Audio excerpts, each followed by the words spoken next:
Get in the flow, yes! Wow!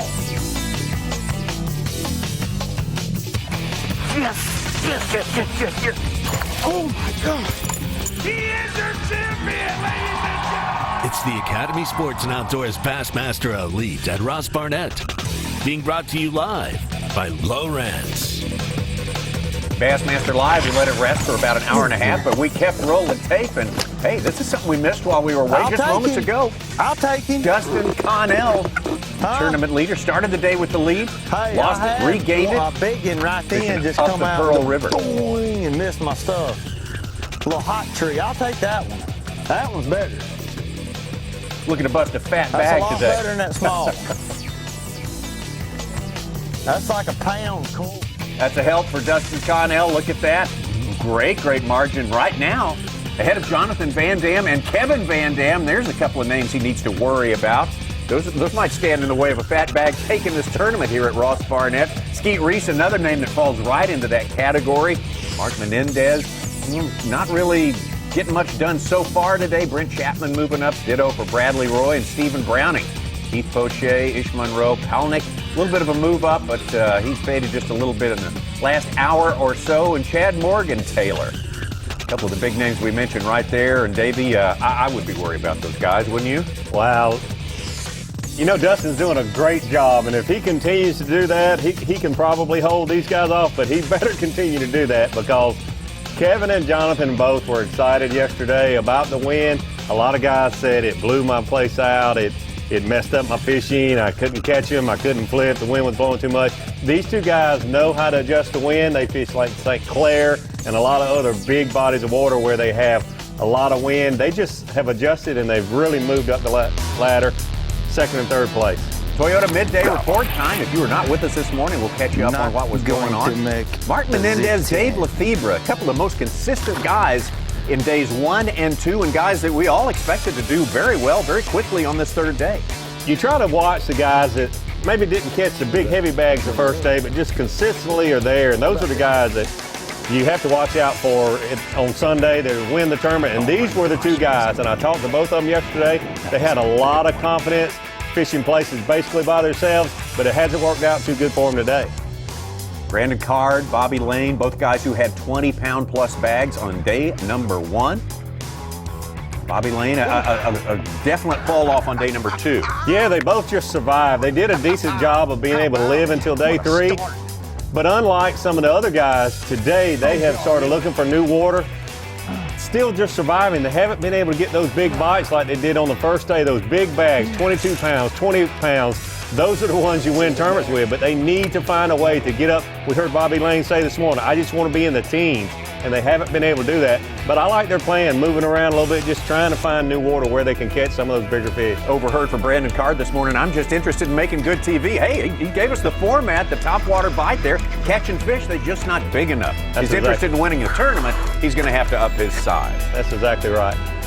Bobby Lane getting a little something going, getting himself plenty of bites today, but looking for the size to head on up. But there's Kevin Van Dam. A few people were picking him to win this tournament right here. You said he told you the place reminds him of St. Clair. He said it reminds me of St. Clair. He also said that he has only fished here one time. Here's a little nugget for you, Tommy. Okay. The only other time Kevin has fished here, he doesn't pre-fish hardly ever, when he was 17 years old, fished a team championship here. That's his history on this lake, but he might make more history tomorrow the way he's charging up the leaderboard. Knowing that guy's mind, he probably retains a lot of things from when he fished here when he was 17 years old. I mean, that's the fishing mind of the generation. It really is, and Kevin Van Dam loves to win. I roomed with him for 12 years.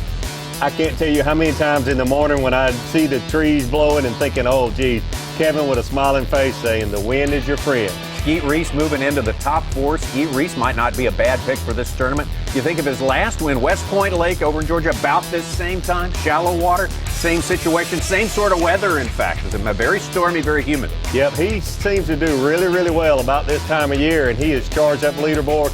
Once again, a guy that knows how to win, knows how to close the deal and seal the victory. And Dustin Connell, I'm telling you what, we got some superstar rookies out there this year, and Dustin Connell making his play to be the first graduate of the Carhartt Bassmaster College Series to win an Elite Series event. He's done a super job. He's found an area that is basically windproof. He's so far up the river, it's really not affecting his area. Like JVD and KVD, current is a big key to his pattern, but he's got natural current from being so far up that river, and the wind is not going to affect him one way or the other, I don't think. All right, former angler for the Crimson Tide. I'll take him. University of Alabama. Huh? Hey, I had a big one right then just come out and go boing and miss my stuff. Little hot tree, I'll take that one. That All one's right. better. Little hot tree. A little hot tree. This is all this That's a lot Alabama better than River that lingo small. we're going to have to start picking up, and Ronnie's helping us out with it. That's and like a everything pound like that, coal. you know, Working his we way gotta get to a better fat at this if bag. he's going to play. He said that's a pound coal, so That ain't a bad fish, dude. You know it? So what I got now? I got a good bag. there you go. This is the top 10, the way they're spacing out on this 33,000 acre reservoir. Lost Barnett, and there they are, just basically one after the other as you go up the lake. Lower Mid Lake is kind of abandoned. That's probably the windiest place on the lake right now, I would imagine. It is, and those guys are toughing it out because it's blowing so hard. But the thing is interesting, and Bobby Lane mentioned this yesterday morning, going up the lake, the right side on the main lake seems to be popular, and then you don't see guys fish the left side of this lake until you get up the river. That's really interesting. Pearl River is where this reservoir is located. Dustin Connell, an Alabama River guy, as we said, and we've noted the similarities between the Alabama River and the Pearl River, and playing into Dustin Connell's hands so far. He said he said I didn't go up here to escape the wind. This was my A spot. This is where I scouted out. Yeah, he kept it on the down low most of the week, but we've caught up with him and been able to figure out a little bit about what he's doing today. He's got to feel at home. It looks so much like the Alabama River, and growing up there, he knows how to find the current breaks, the eddies, those tight places those fish really position in. I'm kind of looking for new stuff right now. I don't really want to stay down there and beat on the places that I need tomorrow. So I'm just kind of exploring a little bit, going up this river, looking for a lot more places that it might be better. I don't know, but I'm happy with my morning. I caught one big one early, about 9 o'clock or so, but we're gonna keep daubing around at it.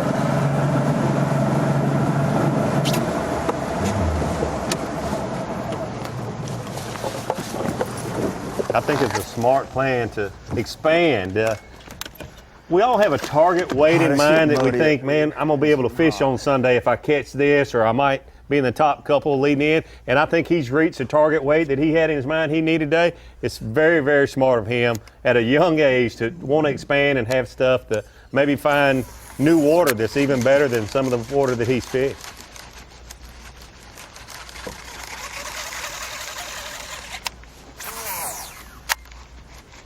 We've only seen him do two things when we've had some service, been able to watch him. He's swimming a white jig, and when he gets around some of the matted vegetation, he flips that big They don't heavy seem weight. to get out there that good when it's just solid mud for some reason. And this up here is kind of expiring a little bit. It's kind of done. There's still some up there, but it ain't what I really want. I want a mat, and here's the deal, there ain't a lot of grass up in these pockets. So you want to find some pockets that have grass in it, and once there's a flood, all those mats in there, they push out and then they'll get piled up. I just call them trash mats. So I'm gonna ease up here a little bit farther and just check. I don't want to miss nothing. If I don't see nothing up here, we'll go back down and get on the juice. Good stuff. Justification for the heavy mats. Mike likes some high moving water there. Yep. Setting up for his style and what he likes to do. What he was describing as a trash mass, earlier we saw a lot of it looked like it was hyacinths and some vegetation, but also straw, sawdust, some floating logs will create a mat. It's not always just vegetation. The farther you get up, though, the more it gets blown down and gets pushing once the river starts making a few more pockets. This thing got hot.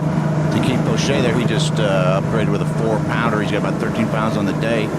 Snuck in third place right there. Now, Dave, I had a question about that wind. Is Is it they're getting Hot out and of that muggy. wind that has turned around from the south-southeast now and they're on the eastern shores there, or is it better for the fish, or they're just getting out of the nasty wind? Oh, that little sneaker mat over there. 26th. 26th. And I finished that at, no, that was at Okeechobee. Finished 37th at Cherokee, but God, man, I just lost fish. I mean, I should have made 2 top 12s. I really should have. At Cherokee, I lost, what'd I lose at Cherokee? My final, on day 3, pulled up to a place, dropped down, jumped off a 3.5, broke off on one, caught a 3-pounder, dropped down again, come up, jumped off, all in like 5 minutes. That's 4 3-pound bites. It just happens. There's a bass right there. There's gotta be.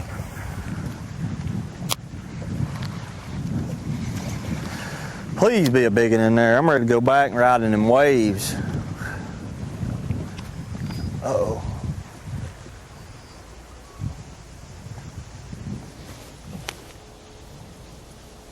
How's he done with the Bassmasters? Let's take a look at his work this year so far, his rookie year. Of course, he's fished some open events, some Bassmaster Bass Pro Shops Opens before, and we'll talk about that record as well, but not too shabby this year.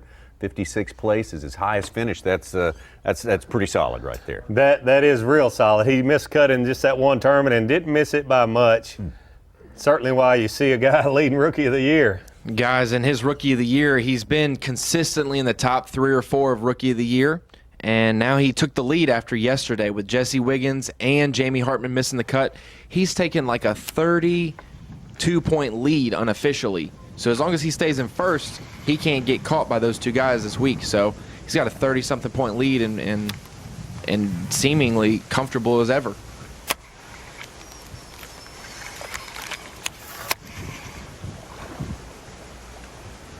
Dustin Connell says there's a bass right there. We're going to keep rolling on him while we visit the rest of our guys in our Rapala 5 live, including Mark Menendez, who's got a change of scenery going right here. Definitely David. a change of scenery, Tommy. I haven't seen him throw a jig yet today, so maybe he did a little bit of this yesterday. We've only seen him on the riprap there at the dam so far today, but he told me that he was catching a few fish and had lost a 7-pounder yesterday on a jig, so maybe this is plan B and he just waited this long to go to it. But boy, I really expected to see him catching more fish than he has so far. About Bobby Lane hanging in there, Live, top 5. I agree. Oh, we're live. I got you. Thought you said they lie. Well, that too. He wasn't talking to us, I don't think. He must have saw another fisherman there.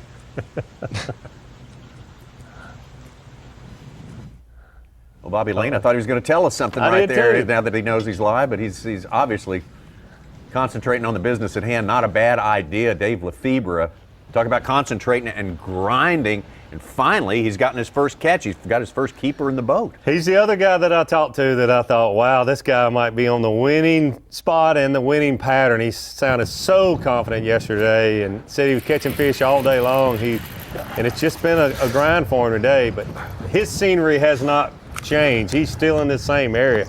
Hopefully things will get going better for him this afternoon. He's been swimming a white jig the whole day. Well, too bad. Keeper, number 1, finally. Coming up on noon before that first keeper comes in the boat. Finally. That's just the beginning. They're biting, and I need to get over there before Fred does, but I gotta catch them here first. Got to get over there, but need to catch him here. That's all. At what point does that sort of obsession with who else is in the hole with you start to hurt you, David? Oh, right? it has to. It has to. Some guys can handle that, and some guys probably it wigs them out, but he's probably one of those guys that's so meticulous he's got to keep his hand or his mind on every little variable he can maybe prevent Wants from to be in control of the situation. But you can't control other anglers. Exactly. I agree with you 100% But you on can beat variables him. that you have control over, but he can't control Freddie. But you can beat Fred to the juice maybe. Yeah. But, you know. Day 1 leader Brandon Card spent less time today, I think, than he did on day number 2 in the marina there, fishing that topwater walking bait. And that one. Oh, wait a minute. Now, we saw, with the wind blowing, with all the stumps out there in this lake, we saw a couple of close calls. You Watch know, you hit a Bobby. stump. Whoa. Bobby Lane. He was close there. He was close. Now, Bobby Lane's got great balance. I've seen him swing a golf club before. He's good. Mark Davis. Oh, boy. Yeah, he's fought off a few of those in his day. And this happened today, Brandon Carr. Oh, come on.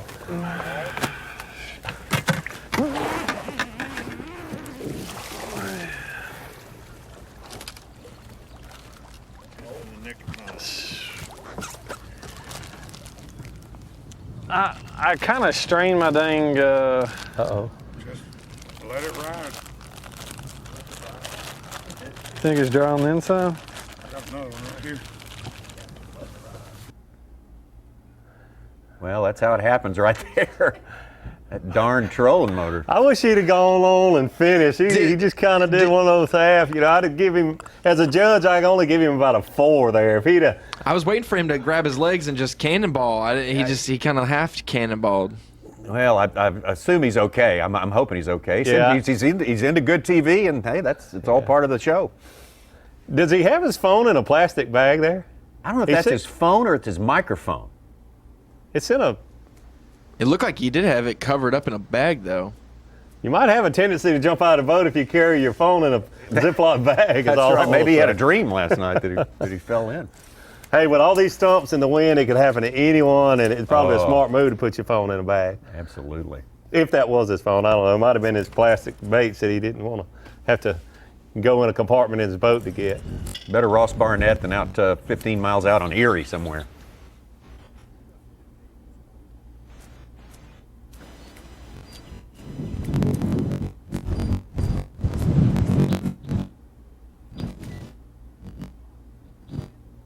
Brandon's been a lot like Bobby Lane, though. They had the big days. First day, 20 pounds, 21 pounds, 22 pounds, and have just had a lot of bites the last 2 days, but just neither one had even had a big fish on. Well, we're still sitting on 3 fish. Went and checked my frog area that was blown out yesterday, and it's still blown out. Came up here, up the river, and got some clear water here. It actually looks really good.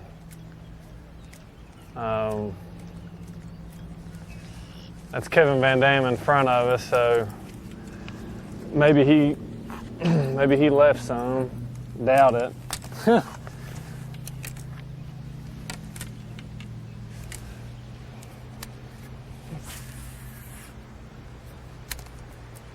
That's what I was going to mention. Everything looks beautiful there, except Kevin fishing right in front of you.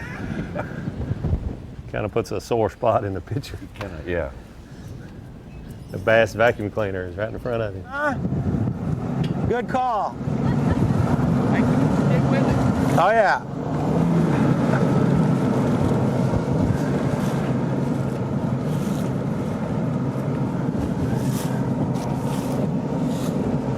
Him and his buddy stayed with me all day yesterday.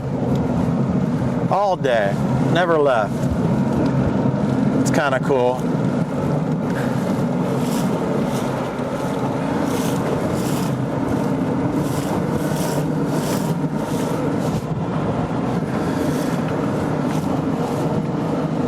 I got some other places to go, but I'd like to end the day right here, but because somebody else is fishing it today, I have to hit it right now, just in case they're biting. One more time. This water got trashed in here. First day of the tournament, this was clear. This whole bay was nice. See, down a foot.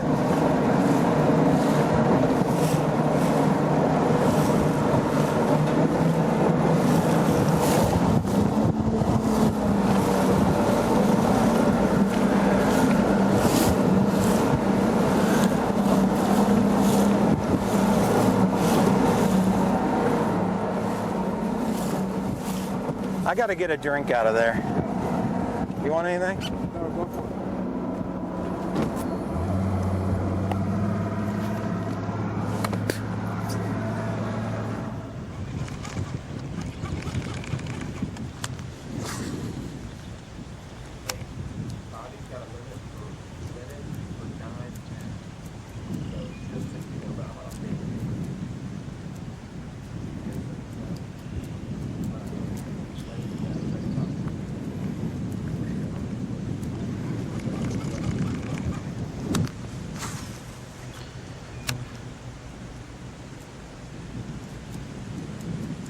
I've had a lot of fish catches on the walking baits, whether it be a frog or a hard plastic bait like Brandon Card's using, but geez, I just keep waiting on one of those 5 or 6 pounders to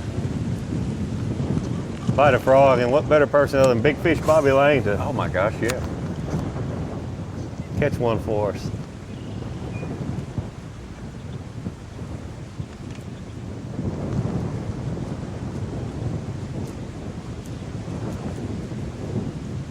Suit, you were mentioning earlier about this wind having a little more east to it. I can tell these guys, it's changing things. I think that's why it's affecting Dave Lefevre more today than it did yesterday. It's more southeast and just straight south yesterday. You got that approaching system, you know, which always sucks the air back towards it. So it's going to go from southeast to northwest till further notice, till the big one comes tomorrow. Yeah.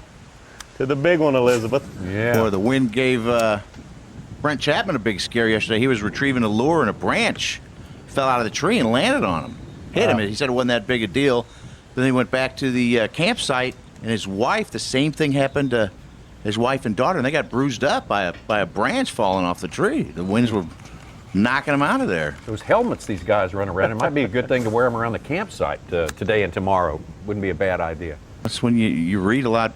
People dying in big storms. It's a tree falling on them usually. That's their a real car, their house. They call them widowmakers. Yeah. If PM need to be before you put your helmet on? We need to calculate that. Well, probably 60 or better. Remember, Bobby Lane said he heard a tree falling down yesterday He did? when he's out there fishing. So there's a tree going down. You're right, he sure did. The gators don't like the wind blowing as much. We haven't seen them out nearly as much. Gator today. won today. They don't want to get a tree falling on them, I guess. So Our folks are working on a gator gallery from here. Davey, you said gators can really annoy your fishing if you're doing certain styles, right? Smaller gators the especially? small ones especially. They'll follow the boat chasing the frog. I mean, they're just so ignorant. It's sad.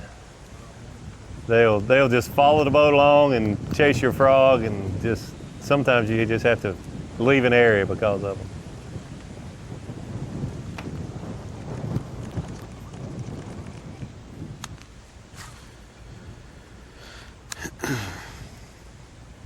I notice Dave Mercer's not messing with these free-range ones like he did the ones in captivity what there at have I Okeechobee. been doing the last hour and a half? Just fishing anything in front of me, to be honest. I lost one good one right at the boat, and I'm hitting these pockets that, like behind me here, it's just a solid grass mat, and what it's doing is dumping clean water into some of these stretches. And earlier I was getting bit in a few of them where you'd come up to them and you're getting that clean water. I mean, I haven't, no big ones by no means, but it seemed like a pattern maybe, and I could keep running it till I was going to catch a good one. And lately I haven't even had a bite in any of this cleaner water, so I'm just fishing right now, fishing the way I like to fish, mixing it up between a jig, a swim jig, and a frog, and looking for a better bite. There was an area back there where I caught my biggest one. I had another one come up, and I lost one, so I'm letting it rest a little bit, and then I'll go back through and hit it pretty hard, because everywhere else I've been, I mean, I've caught a couple, but they haven't been the right ones. I'm extremely glad that I'm not out there on that main lake, happened to make that run in.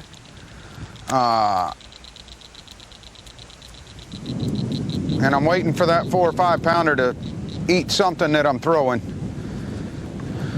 Get myself into contention for Sunday.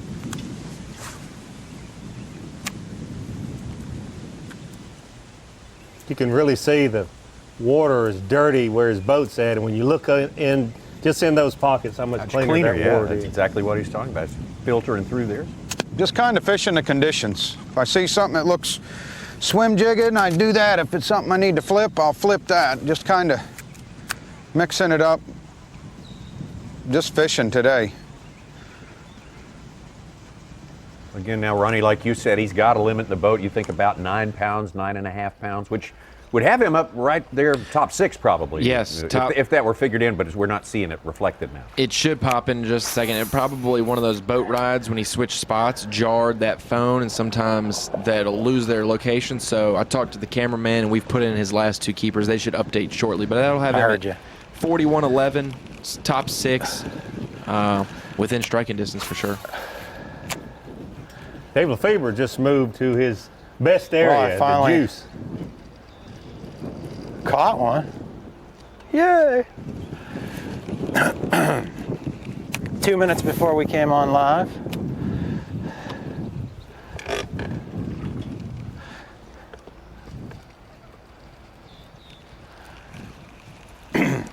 Blowing some opportunities today.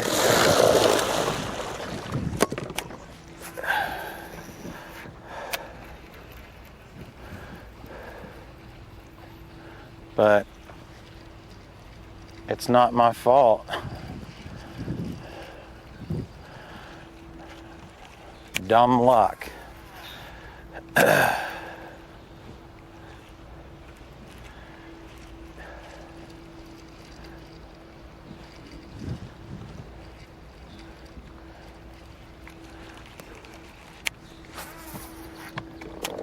Dave Lefebvre, currently 5th place Toyota Bassmaster Angler of the Year points.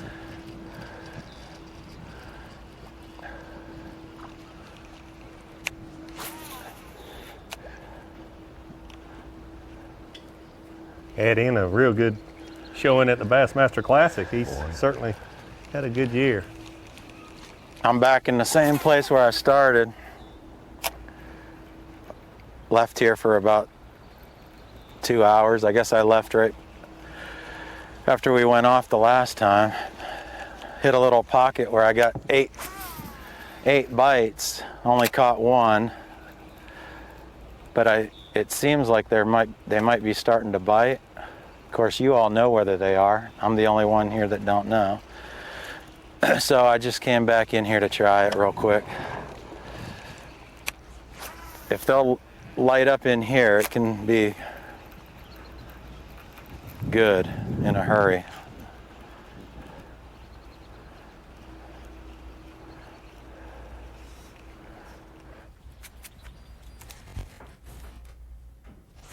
Had a really good shot of him moving his rod like he described to us earlier, change the direction of that bait. Sliding down from Dave Lefebvre to our day 1 leader, Brandon Card. He loves some top water, doesn't he? Oh man, he just can't quite quit it, can he? Been good to him. He's hanging on though.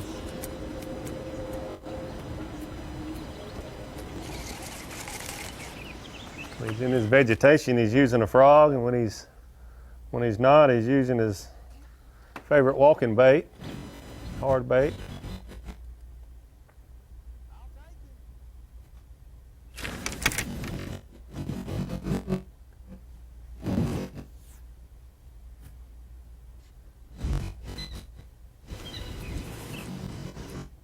In an area that contains some cleaner water, he said.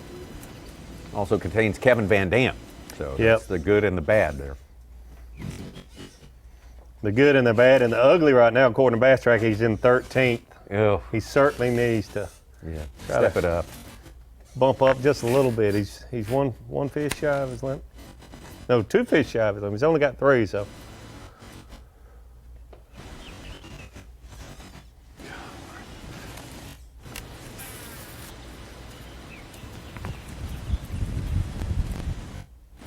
Can't say this in every tournament, but the way this lake has been fishing, I think if you fish tomorrow, you got a chance. Yeah. I think you've got a chance. The way it's been hot and cold for some guys, catch 22 pounds one day and the next day just catch 10 or 11 pounds. I don't want to put the cart before the horse either. If they get weathered out tomorrow, and we got 12 guys going on Monday, I mean, the effects of a huge storm might change the whole complexion of the tournament. You're exactly right. Look at that. It's like they're just really active, but I'm not getting any bites.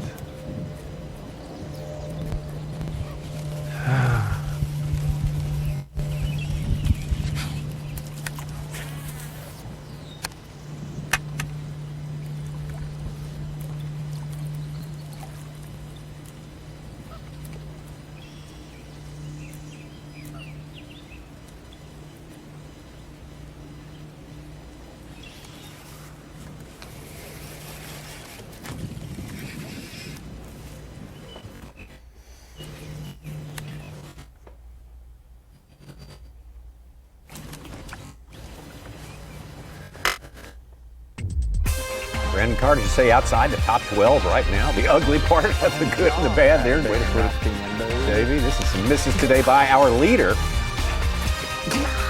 Dustin Connell, but he has had some significant catches as well. He certainly has, and a couple of those he missed, he saw those fish. But luckily we saw him catch that one off the hot tree, he described it. Bobby Lane, 5 keepers in the boat, 1 keeper in the boat for Dave Lefebvre, and keep in the boat, why don't you? Brandon, not easy to do. Not easy to do in this place with all these stumps. It's just like those backwaters at the Red River. You can just, it's a minefield out there. Tomorrow, we got live, same time, 7 a.m. Central, 7 a.m. Central Time, and 8 a.m. Eastern Time. If we are weathered out, we'll be with you on Monday, but we'll make an announcement tomorrow. We'll come on at 7 tomorrow Central, no matter what. The Academy Sports and Outdoors Bassmaster Elite at Ross Barnett is brought to you by Berkeley, Hook, Humminbird, Mercury, KOTA, and by Nitro Boats.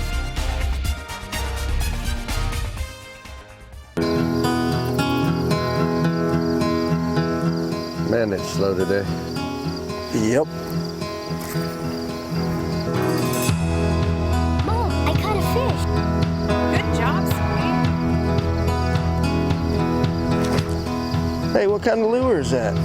It's a Livingston. They have electronic bait fish sounds that activate as soon as they hit the water. Easiest way to catch a fish. Hey, thanks.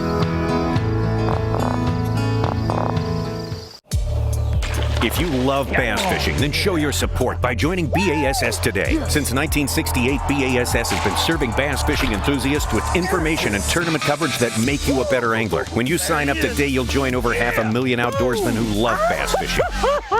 With your membership, you'll receive every issue of Bassmaster magazine, plus $50 in free gear, including a membership tackle bag, BASS cap, plus more. Log on to Bassmaster.com to join Bass today.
You know that feeling you get when you save money on parts without having to jump through any hoops, track points, or make a bunch of extra trips to the store?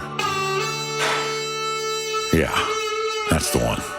Introducing Speed Perks from Advance Auto Parts, a rewards program for guys who love getting under the hood.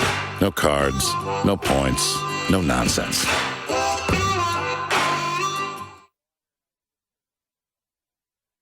You're watching the Academy Sports and Outdoors Bassmaster Elite at Ross Barnett.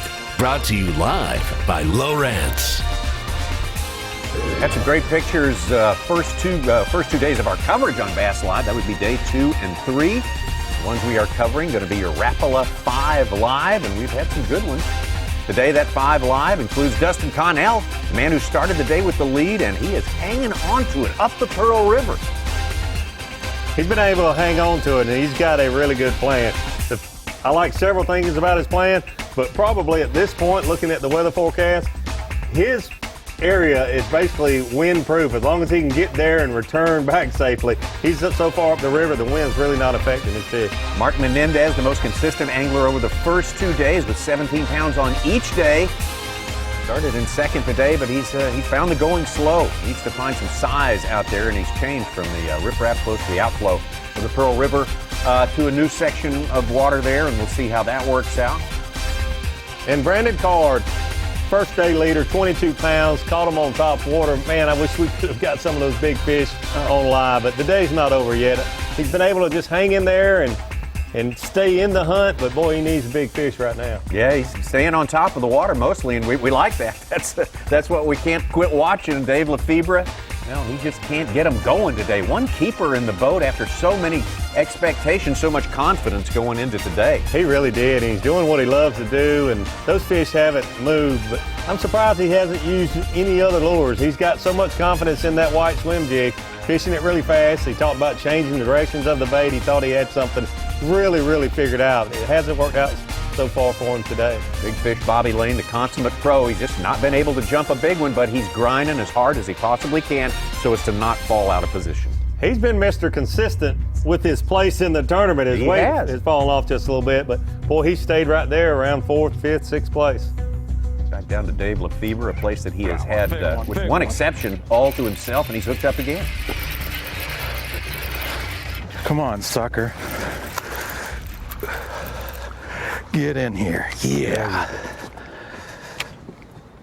That's All what right. he needed for sure.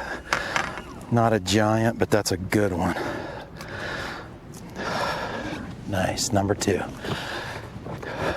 He's going to climb from 20th and fall My into smallest 20th. fish each day has been that big, so that one's going to the weigh-in. Cool. That says a lot, man. I fished in another one. Oh, boy. Oh, come on. Just stay wrapped just like that. I can do that. I'm gonna just, oh shoot, your bag's there. Just gotta keep them coming straight. Nice. Oh, I thought he was a little bigger than that, but it's a keeper.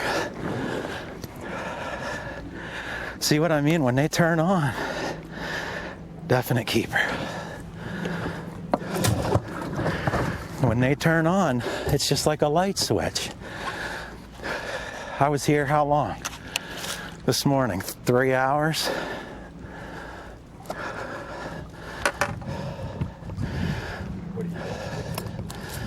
Here's a good look at what I'm dealing with. Whatever that, I mean, these are foreign grasses to me from where I live. Besides the lily pads, I don't even know what this stuff is, but it's real stringy. It looks like some kind of hydrilla, but I don't know. And I'm just throwing a chatterbait right now. Took the wind out of me. The last few days, when they're biting, you can get them on the chatterbait in the holes. And when the sun comes out, they sit under the clumps. And that's when I caught them on the swim jig, which is a Terminator. 1/4 ounce, I believe.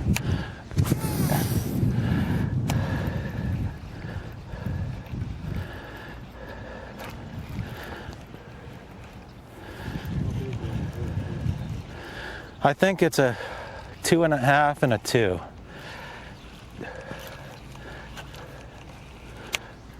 If I'd have just lucked out and kept one of those 3, I mean, I've had 2 4-pounders for sure, and 2 that I think were over 3 for sure.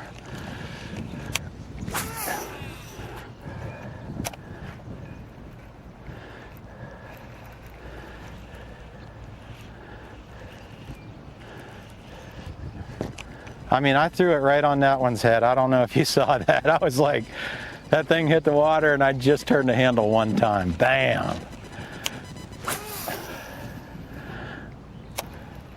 It happened so fast I didn't think a fish could have ate it that quick. Hallelujah, man. I was thinking I needed to catch 2 an hour just a couple minutes ago, and now I'm down to less than 1 an hour, so feels good. Plus they're turned on. There's a good scenario to be in right now. Come on.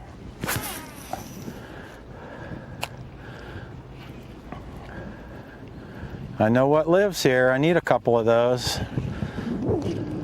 4 more, like that last one.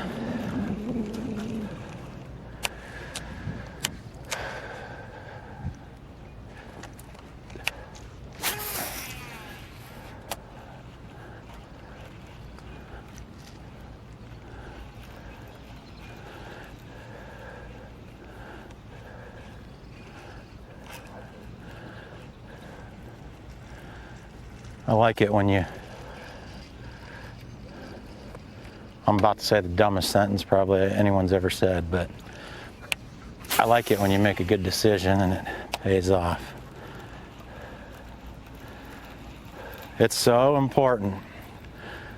And my buddy Randall Tharp, who won the last tournament, I don't know if it was the last one that was here, but he won an open here. He said, and it's what we do. I mean, it's what you have to recognize when they're biting. You got to know. You got to know when to go to your best stuff. And that is the hardest. It sounds so easy, but you can easily miss it doing something stupid, you know? Come on, fish. We got more work to do.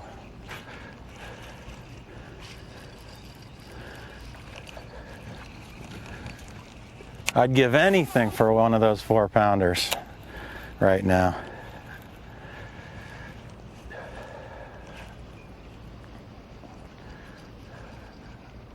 I would even give up my chocolate yoo-hoo.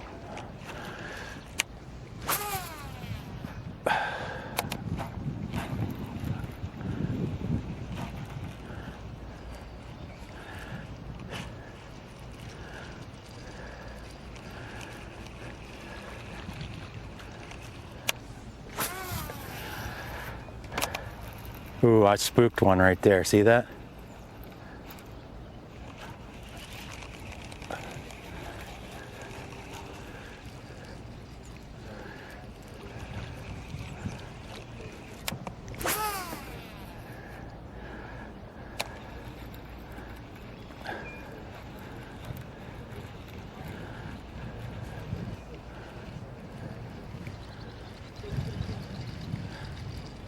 Same situation here. It's a mud line. Mud line's right here. Muddy, clear. Real defined.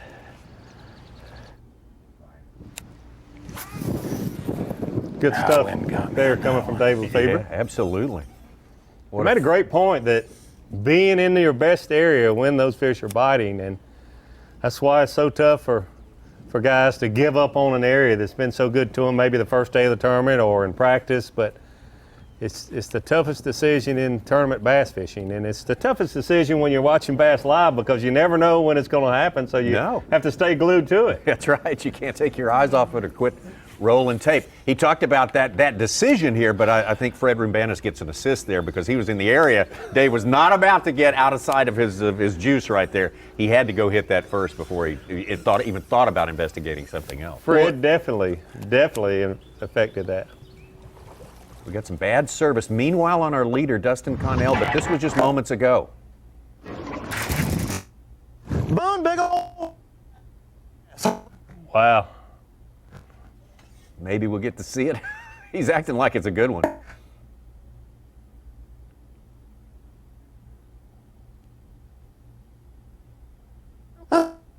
Oh, yeah. Yeah, that's a good one. Mm-hmm.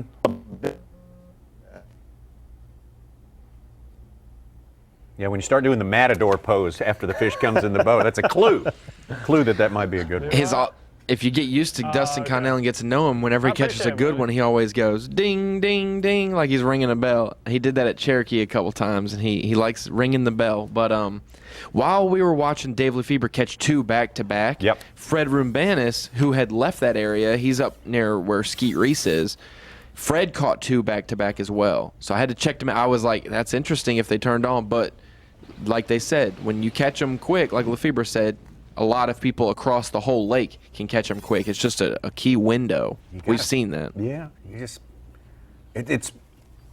extreme optimism, of course, but you got to think at some point today, maybe they're just going to start biting nearly everywhere on that lake. It's certainly picked up here in the last 10 minutes. Oh, yeah, better than the last hour and a half of our morning session for sure. Well, and see, your whole day could be bleak. You could have 5 fish for 8 or 9 pounds, and you catch a 4-pounder, and all of a sudden you're back up to those average, above average bags that we've seen. You don't need much here to put your name back in the contention.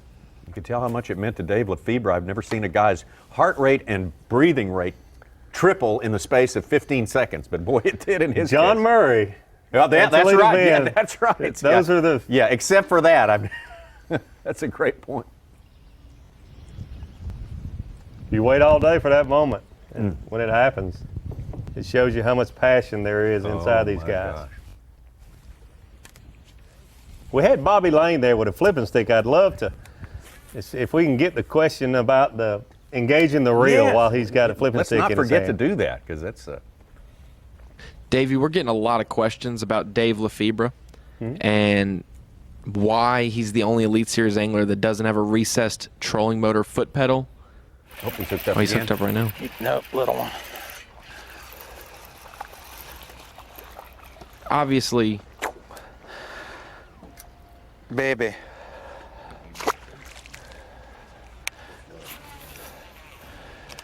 Baby, but a good sign. Missed another one. Wow, they're starting to bite good, boy. Okay, the switch is on. We just got to catch them. Senor.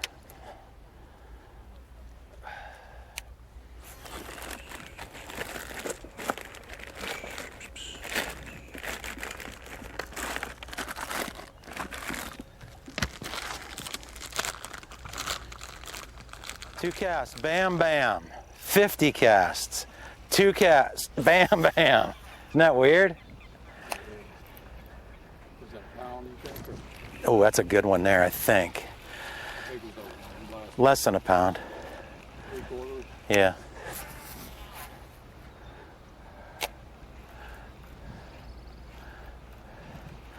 That's not a giant. It might not even be a keeper, but it's...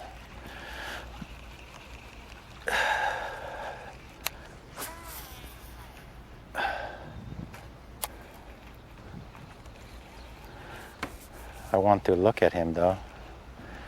Me too. I want to hold him.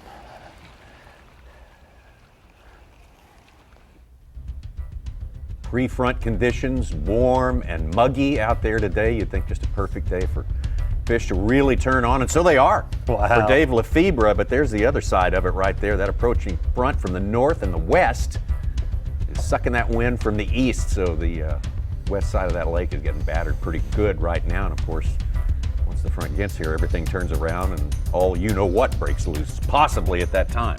Our TH Marine weather watch right here, the current conditions, 88 degrees and just as humid, about as much moisture as the air can hold right now. It's very uncomfortable out there. Wind gusto. You need a breeze to cool off. We got that.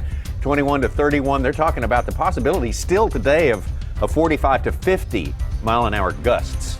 That's dangerous. That's when it gets serious. That's when you. Speaking of dangerous, and they're expecting for it to be blowing worse than it was when these guys were running in yesterday. So. Wow. Big fronts coming in tomorrow. We just got communication from Tournament Director Trip Weldon. They're in contact with the National Weather Service there in Jackson, and about conditions for tomorrow. And this is the iffy part. He says, which does not look good at this point. Per rules, Elite Series format, if they're canceled tomorrow, which they won't decide till later today, they'd fish Monday with launch at about 6 a.m. and weigh in at about 2 p.m. Okay. Will they make decisions? the decision possibly this evening or wait till tomorrow morning? Did he clarify that?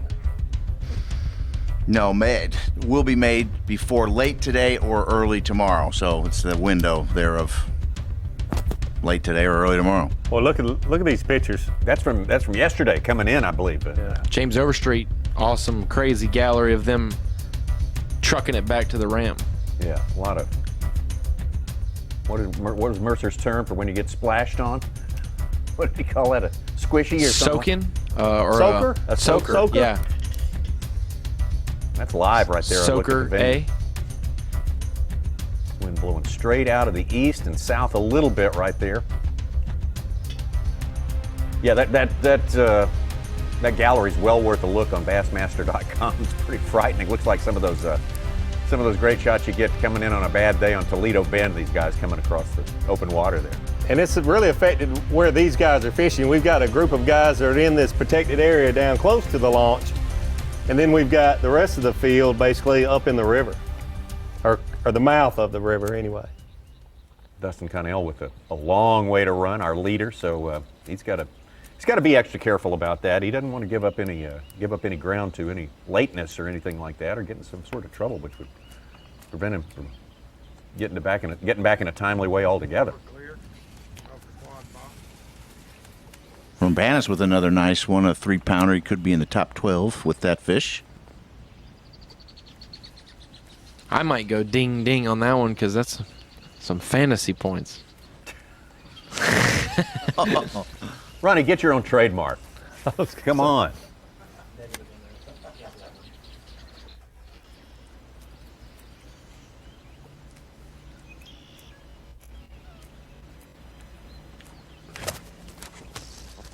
That looks like a good one. She ain't gonna measure. Guess not short, isn't it?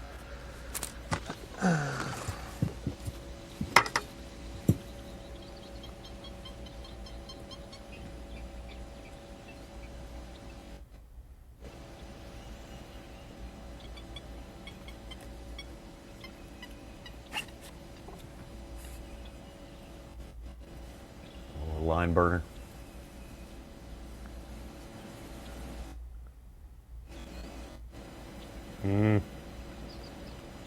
Make sure that nose is up on there. Oh, finally.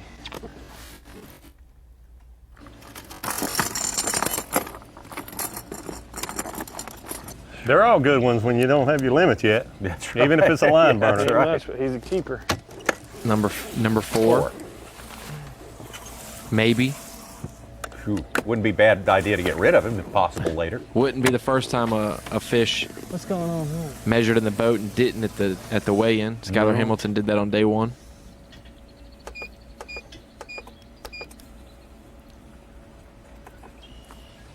Say at this point, with only 3 for sure keepers in the boat, I would put that fish in the live well, check it again. Before you go up to the scales with it, you can certainly check it again at the Finally. at the dock. Spell. But like you said, Tommy, hopefully he doesn't have to. Yeah. He can catch 2 nice ones. For those who don't know, viewers at home, if you weigh in a fish or you try to weigh it in and it gets caught at the bump tanks and it's short of the 14-inch limit this week or every tournament, if it's short, you lose that fish from your catch as well as a pound penalty. So, it's almost like losing, a fish and a half.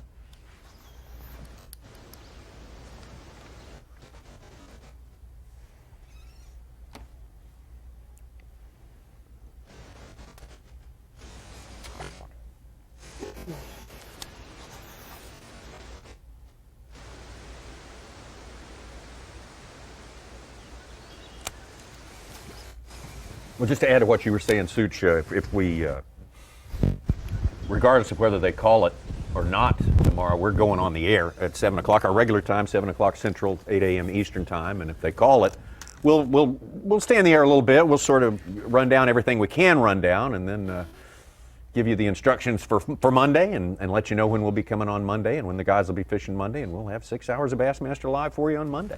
Wind or no wind, we will be here tomorrow morning for. It doesn't hardly blow in here at all. It's amazing the flags aren't they're blowing around in limp here. as ever. No flaps per minute.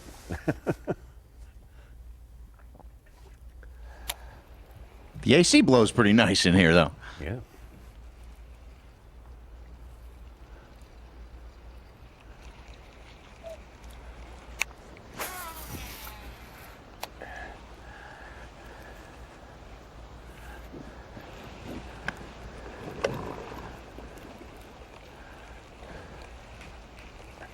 I need for these ones to bite out here. These are where I caught most of the biggest ones.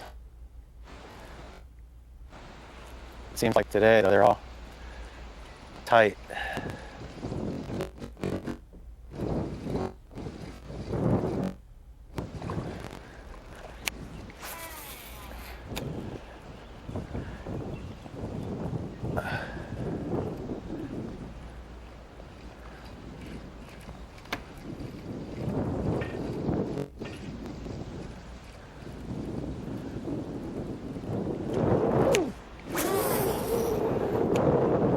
That wind having that easterly flow to it has probably pushed that clear water in tighter while he's getting more bites in close today than he has been the last 2 days.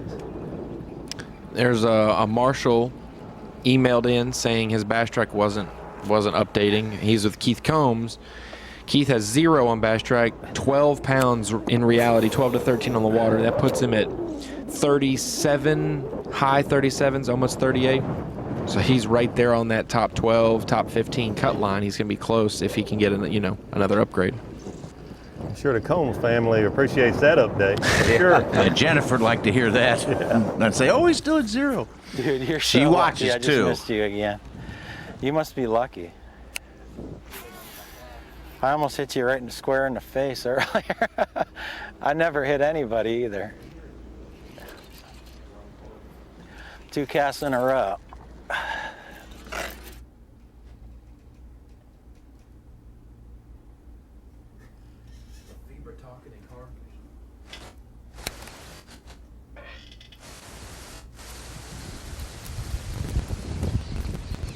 Yeah, the battle for that 12th spot is going to be a pretty intense, watchable one today. Weigh-in time comes up at 4:15 Eastern time. Bunched up around there, Chad Morgan, Taylor, Brandon Polnick, Stephen Browning, Bobby Lane, Matt Herron, Mark Davis, all of those guys right there near the 12th line there. That's critical, like you say, Dave, if you can get in that 12. Especially you could get it done. If it would get delayed until Monday, like you said so well, Tommy, that this lake could totally change in 24 hours. If they don't get to fish tomorrow and have to come back to it on Monday, it could be a different place for sure. We saw yesterday with the top 51 cut line, there was 14 or 15 anglers within a pound, either a pound better than the cut or a pound worse than the cut. But there was 15 anglers right there within one small fish. So 12 is going to be similar today. A couple guys squeaking in, a couple guys getting their feelings hurt by a few ounces.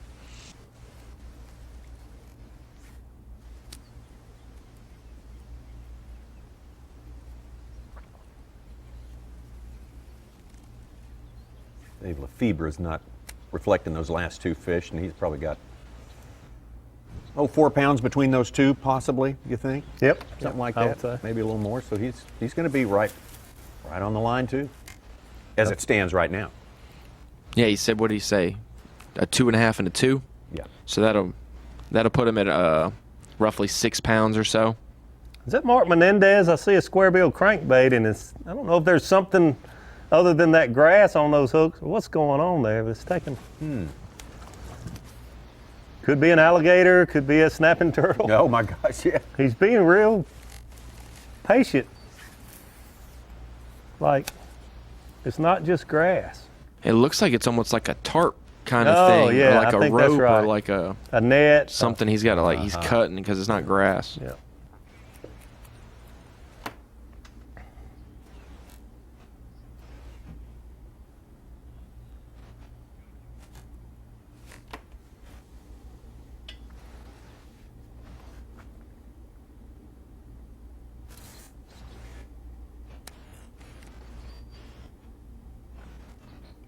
It's probably some of that mat that they use for erosion. They lay under the riprap. I bet that's what that is.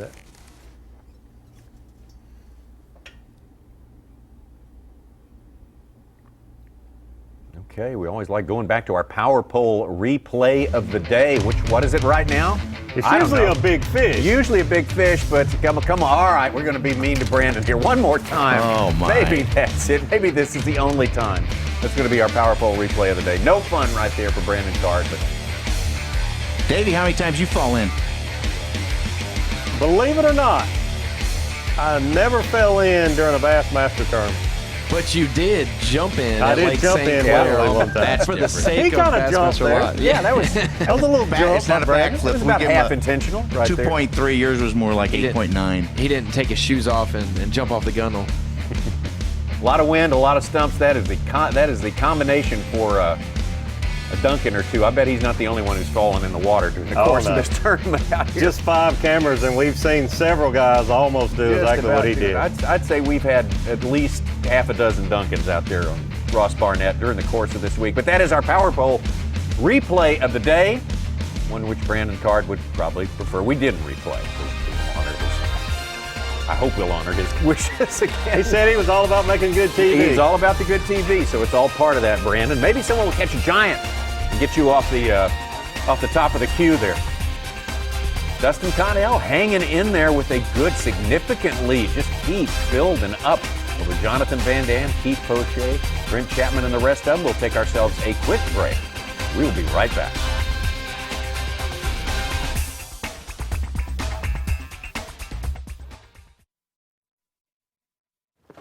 Facts matter.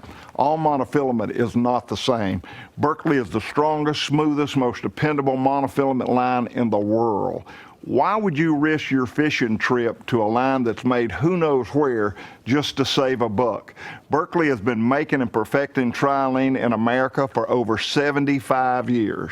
I spool nothing less than the best. That's Berkley trilene, and that is a fact. Champions aren't born, they're created. Every turn of the prop, every mile on the lake, every cast of the rod, every fish they catch, and every pound they weigh. It builds who they are. It builds a legacy. For your 2016 Bassmaster Angler of the Year! What is this meeting about again? Fishing! Took my boat, boom, jumped over it, and I caught a giant. It was like a whale. 29 pounds, baby! That's the last time I danced on stage. Wow. Chief Fishing Officer. How do I get that job? I don't know. Go to teamgtfishing.com to find out more about my real job. Is there a place where the underwater images are the clearest you've ever seen? We're seeing every fish, we're seeing every detail of structure, and where every bottom contour was visible, where whatever you wanted to see below the surface was real. Do you want to go? Structure Scan 3D is the future of fishing. We can show you how to find fish faster and catch fish in a way you've never experienced. Let's get them. The competition is fierce and the prizes are huge. The only thing missing is you. Fantasy Fishing presented by Toyota. Sign up for free and face fans from across the nation. Grand prize winner receives a Triton Yamaha package, including a Triton 189 TRX. MSRP of $37,293. The classic and each individual elite event winner will receive $2,500 Bass Pro Shops gift cards, with the runner-up receiving a GoPro Hero 4 Black camera. Sign up and pick your team today at Bassmasterfantasy.com. You're watching the Academy Sports and Outdoors Bassmaster Elite at Ross Barnett. Brought to you live by Lowrance. First time at Ross Barnett in more than a decade of the Bassmaster Elite Series. It's long past time to come to this place with so much Bassmaster history. Going to make a little more history this afternoon as we all join Dave Mercer at 4:15 p.m. Eastern Time for our Day 3, our all-important Day 3 weigh-in. We take this field from 51 down to 12, and very, very crucial. It's going to be so tight They are bunched around above and below that 12 mark like you wouldn't believe, and it will be a lot of nail-biting, nerves on end when we get down there. Right and on the line time, I think it is. I think we're speaking to Dave Mercer. He's got himself a special guest there, I do recognize. Yet another A-list celebrity there, Dave. Take it away. Thank you very much, guys. Joined, of course, by Chris Zaldain, and, bittersweet. I know you don't want to be here, or you want to be here, but just kind of over there a little more on the water. When I'm watching this footage, and I imagine you got to be going through the same thing, this tournament screams Chris Zaldain, but it also screams Dean Rojas, and he's not inside the cut. What happened out there? Whenever we're dealing with river-type conditions, it always reminds me of the California Delta where I grew up fishing. And a couple years ago, I caught a 12-pound bass out there on the Delta, and there are 10-pounders out here. Kind of weird time of year, but seeing all this frog footage, the lily pads, the primrose, that is frog heaven. And I threw it a lot this week, just didn't get the right bites on it. Well, a lot of guys have had to adjust. This is not one of those tournaments where you've seen guys dominate with one bait. Is that because of the conditions, do you think, the way you hit the lake, or is that just the way this body of water fishes? That's the way this body of water fishes, without a doubt. There's a lot of dirty water. You mix in this high wind, and it gets it even dirtier. So you're gonna you see a lot of guys scrambling around, changing it up. See a lot of guys fishing walking baits or popper style baits, and then they switch it up to punching and frogging. And these are all shallow water experts out here on top of the leaderboard, and they're absolutely crushing them on the frog and punch baits. Watching live right now, Dave Lefebvre, came to the Elite Series last year, almost $2 million in earnings on the FLW Tour, but desperately would love to raise that Elite Series title.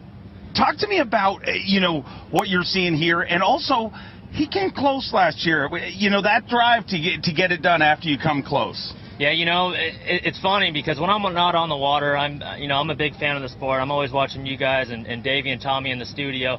Whenever I see Dave Lefebvre, he's always around shallow pads or shallow grass or shallow stumps, whatever it might be.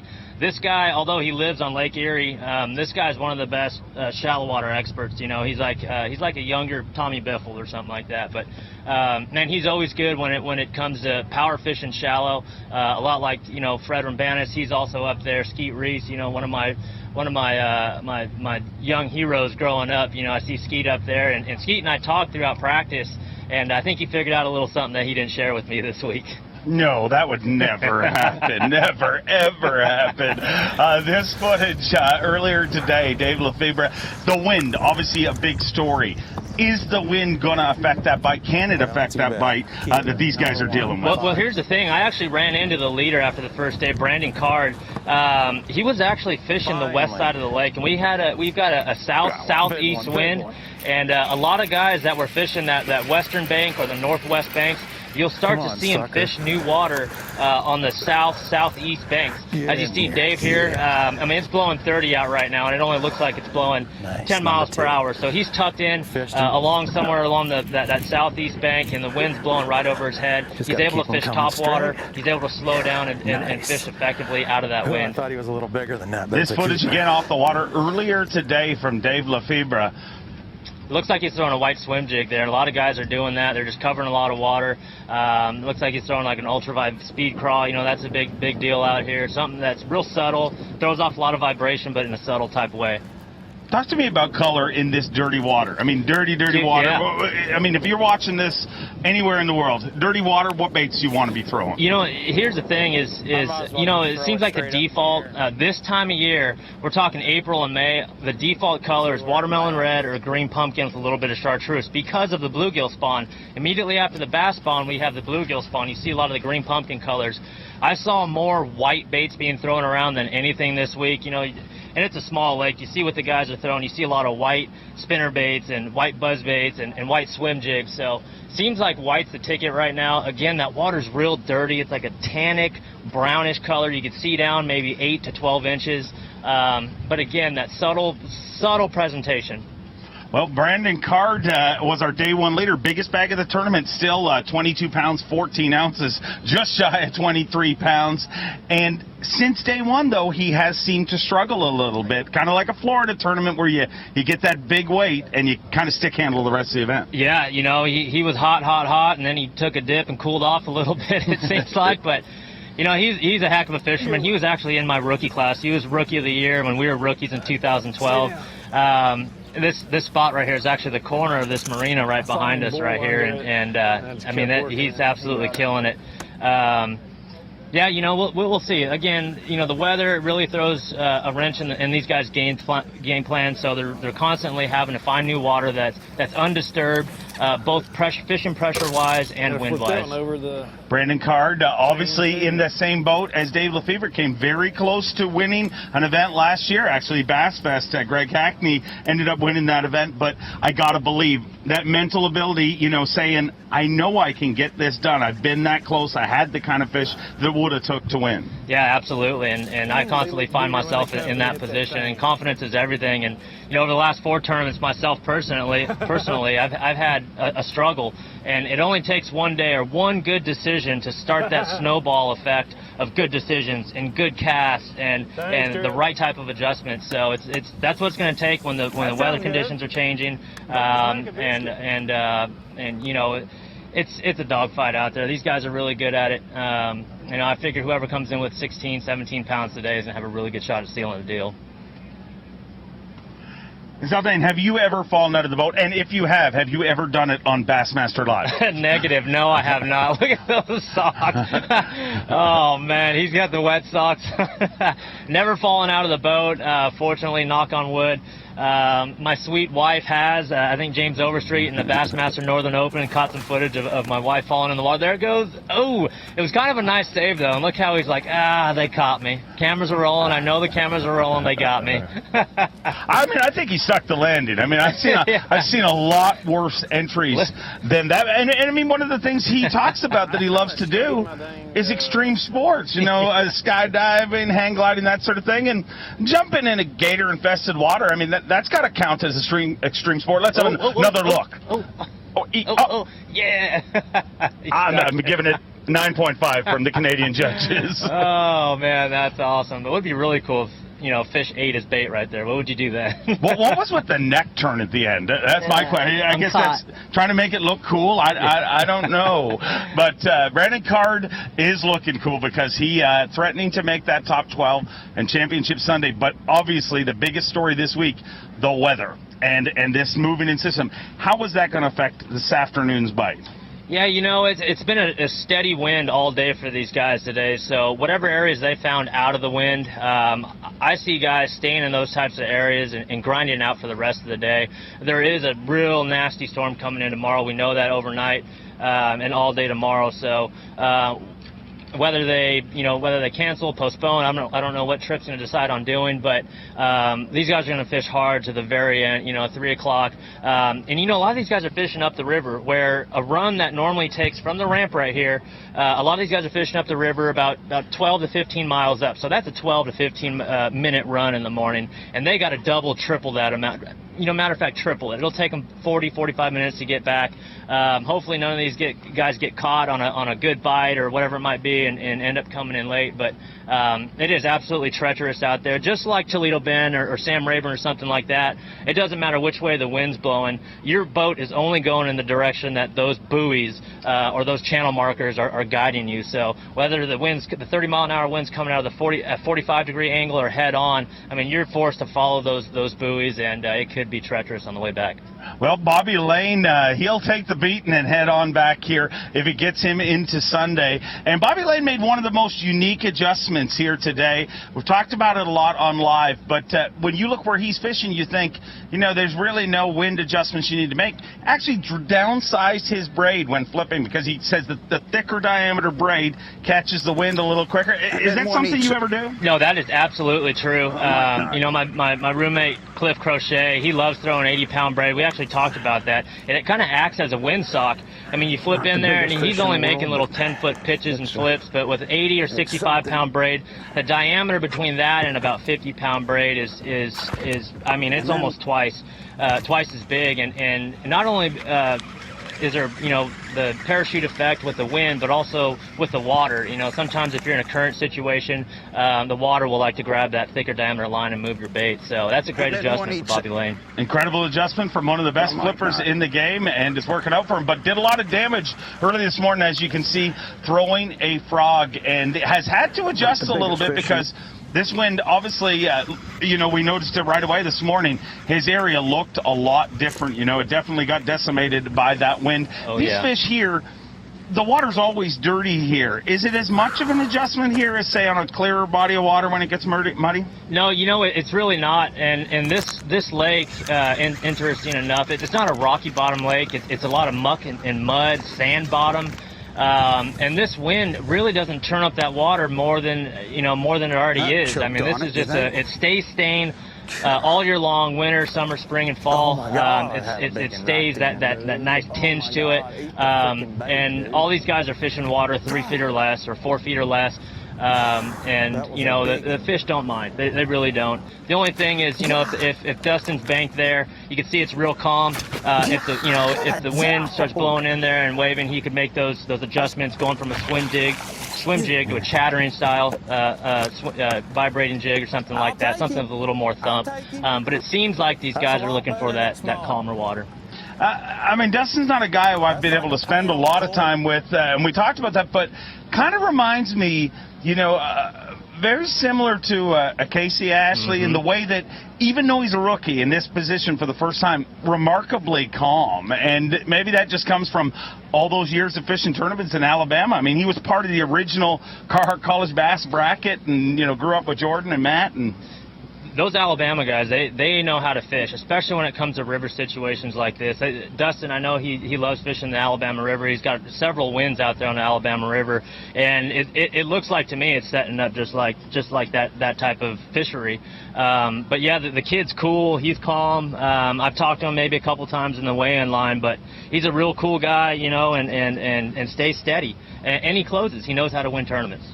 Well, we'll see how that works out here this week. He is your leader going into day number 3, and this tournament continues to be a mystery to see what the weather continues to throw at us. But some of the guys that didn't catch him that really shocked us, obviously Mark Menendez. A lot of time left in the day yet, but Mark Menendez, back-to-back 17-pound days, and seems to have struggled. But, look who that is right over Brandon Card's shoulder. You think he's starting to shake a little bit?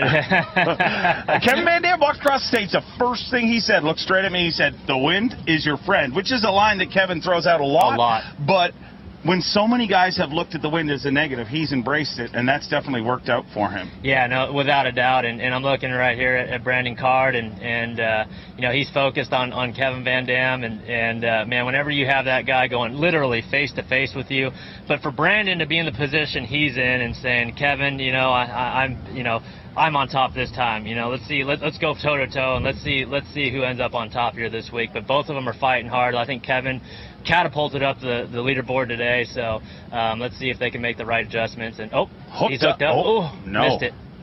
Missed it, whatever it was. Look at him, fires right back in there. Classic KVD. I mean, there's nobody on tour that is better with their time. Really, if you watch him, there's no wasted time at all. And there's other guys who are very successful on tour. I mean, Aaron Martins, I have literally watched unspool his rods on the water and respool them.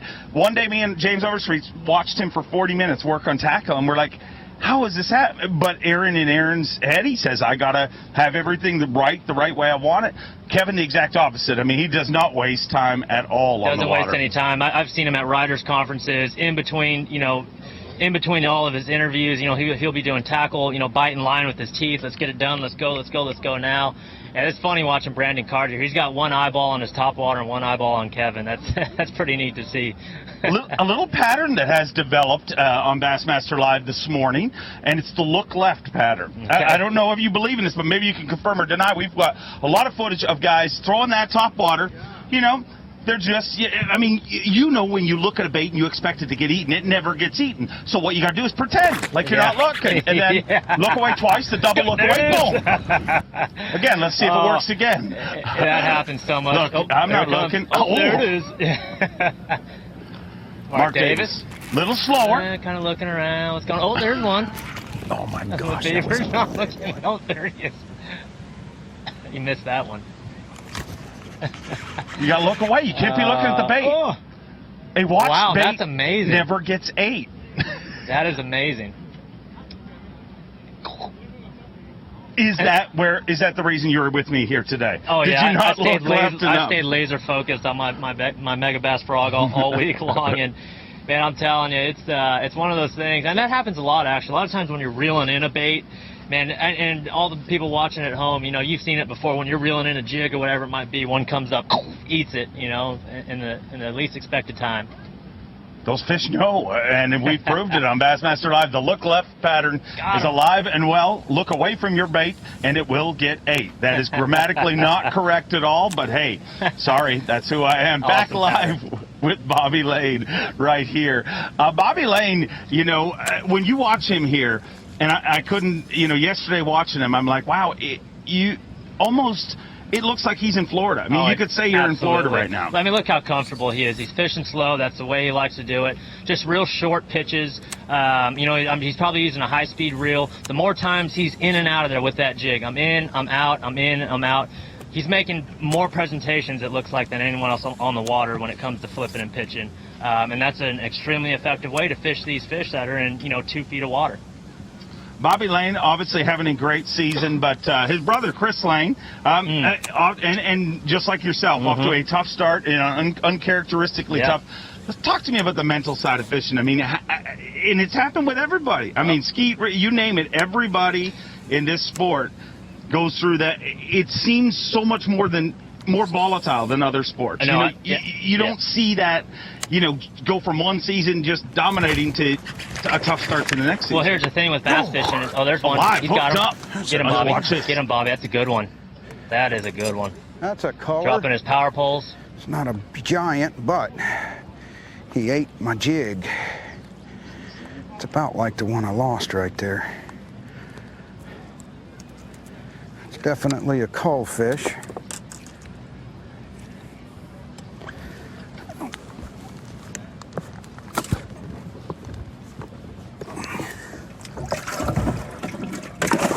That fish was hooked in the bottom of the mouth. What's your take on that, when you get him in the bottom of the mouth? Yeah, so here's the thing. Again, we talked about dirty water. You can see he's throwing a black jig with a sapphire blue trailer. That's an awesome muddy water bait. A lot of times, again, he's making as many presentations with that jig as possible, in and out of there, in and out of there.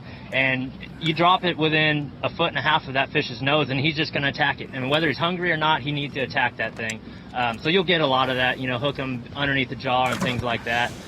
Typically, the bigger they are, the further back that jig goes. Bobby Lane on the water live right now, doing some culling and moving up that leaderboard. He's doing good, absolutely. Do you lay off on a day like today with the, you know, with the? Can you manage fish with this system moving in? Man, the way this place is fishing, very, very small. You never know who's around the corner. You never know if Kevin Van Dam's going to be fishing the same area as you or any of these other guys. You cannot let up. You cannot let up. All 51 of these guys knows there's a nasty storm coming in tomorrow. We don't know what tomorrow's going to bring. We don't know what Monday's going to bring. We can't predict the future. I think all 51 of these guys are leaving it all out in the water. I mean, they're going to catch whatever they can. They are not holding back at all. Keep going. Bobby Lane just finished up that cull right there, and you get right back on the water. But it is going to be exciting. Chris Zaldane, I want to thank you. You're not coming here. Last time we did this, I believe, you turned your season around, so maybe we can turn it around right here today. Let's You'll never see him as my guest for the rest of the season. You'll see him on Bassmaster Live. all season long, but not with me on the water. Going to turn this season around. We're going to see who makes it into our top 12. We started with 109 anglers. 109 anglers on one of the most historic bass fisheries in the country. Cut it down to 51. And after today's weigh-in coming up at 4:15 Eastern Time, we will cut it down to 12 and find out who our champion is here at the Academy Sports and Outdoors Bassmaster Elite.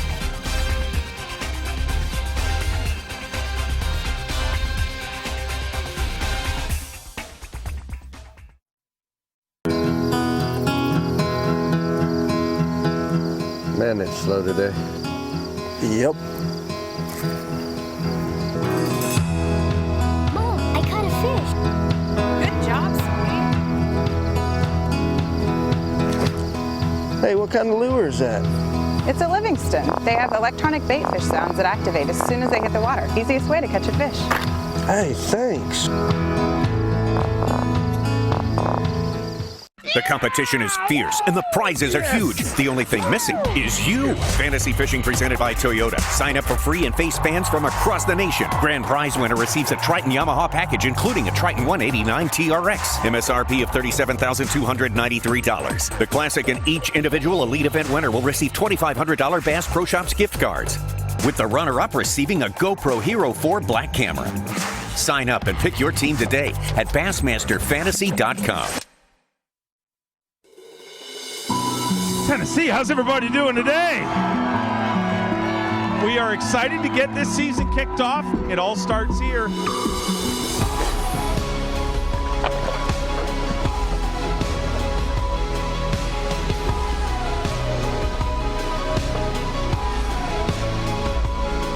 Barely hooked, dude. Barely hooked. Yes! Yeah, that's what I'm talking about.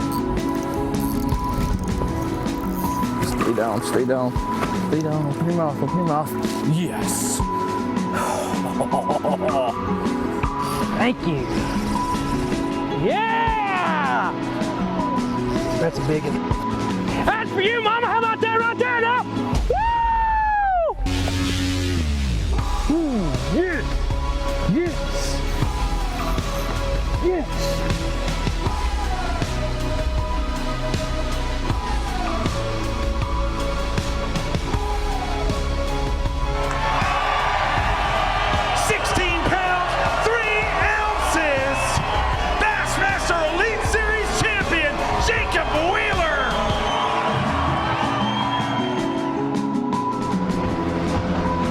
Bassmaster Elite's second event for 2017 at legendary Lake Okeechobee.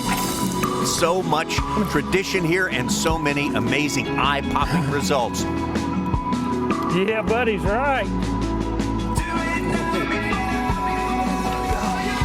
Yes! Yes! Give me some high five on that. Yes. Take a closer look at that one.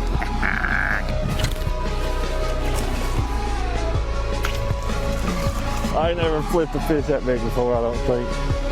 Woo!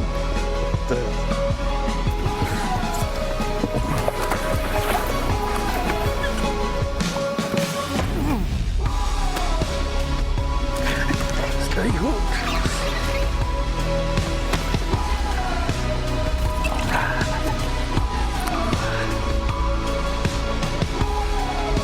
Yes. 11 pounds, 7 ounces, 11.7, and Timmy Horton becomes a 5-time Bassmaster winner.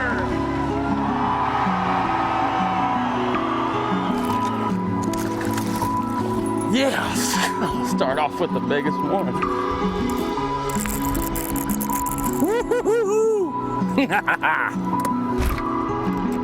Good one.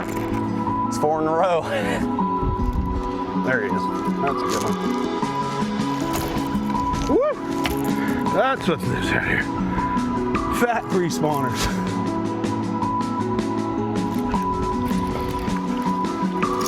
Yep. We get it done today, boys.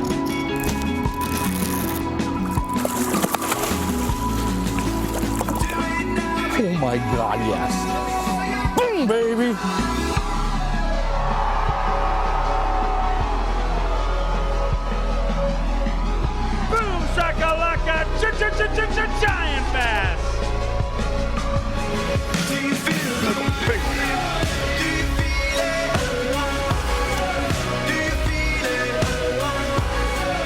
back. Toledo Bend Piglet.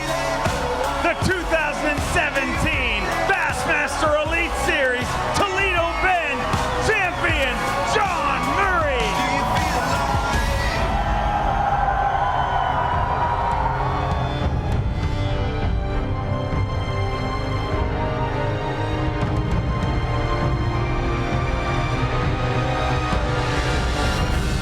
Oh yeah, that's a big one. Don't get in there. Got her in open water. Oh my God. Give me some nuts. Come on now. Give it up. Look at that one.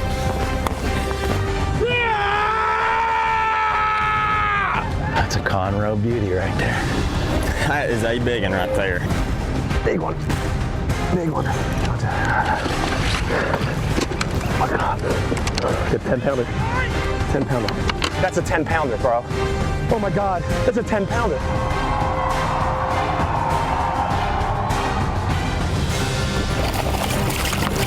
There we go. Yes, sir. Yes. Yes. Yeah. How about it? How about a big round of applause for Jordan Lee? 27 pounds, 4 ounces. Unbelievable! Your Geico Bassmaster Classic champion, Jordan Lee, 10 years ago, sat in those stands, and today he is a Geico Bassmaster Classic champion.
You know, at Advance Auto Parts, we have some of the most knowledgeable and helpful people working in our stores.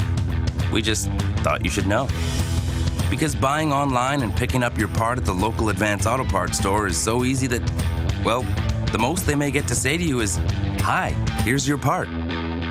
It's a shame, really. Buy online, pick up in store in 30 minutes. Advance Auto Parts. Let's get you back on the road. You're watching the Academy Sports and Outdoors Bassmaster Elite at Ross Barnett. Brought to you live by Lowrance. Bassmaster Live, another hour and a half to go for you here. Tomorrow morning, we'll be back with more Bassmaster Live, starting at the same time, 8 Eastern Time, 7 Central, although there is the possibility, it's been raised more than once, that the weather may preclude or at least postpone that final round, the 4th round with 12 anglers shooting for the championship. If that's the case, we will reschedule it for Monday. We'll bring you 6 hours of Bass Live then. Either way, we're going to go on the air at the regular time tomorrow, 7 Central, 8 Eastern, and if we're canceled, we'll run down a few things, get you prepped for the new plan, and let you enjoy your Sunday, and then remember to come back on Monday and join us for that. That's the plan as it stands right now. Dustin Connell still sitting atop the leaderboard with a comfy lead right now. Jonathan Van Dam coming in second place. Keith Poche roaring back a little bit. Brent Chapman with some good catches there. Fred Rumbanis, too. Speaking of Fred Rumbanis, thanks to Chris Aldane for jumping in. It's starting to make sense to me now why Chris Aldane was a good guest. You think of this influx of West Coast guys in here. The Skeet Reeses, Fred Rumbanis, Ish Monroe. Look at some of these places out here, and they look a lot like those famous sloughs on the Cal Delta, Frank's Track, places like that. There's a lot of similarity. These guys probably feel a little bit at home here, don't they, Davey? They really do, and you had to know that some of those guys were going to make a charge, and they certainly did today. Like you mentioned, Skeet Reese, Fred Rubanis, those guys, that Cal Delta. We mentioned this place looks like Alabama River in some places. Yeah. Cal Delta, Lake Toho,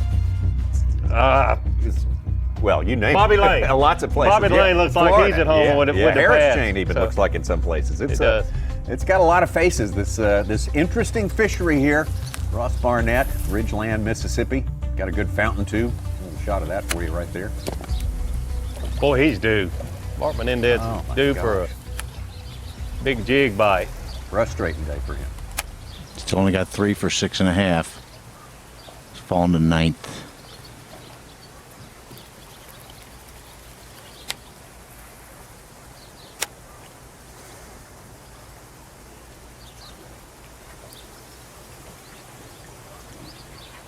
And Tommy, you mentioned yesterday morning that this is not the place you want to lose big fish. Mark Menendez told me that the first and the second day he lost several big fish. Today he just hasn't had the bites. Oh, he'd like to have him back now, wouldn't he? Here we go.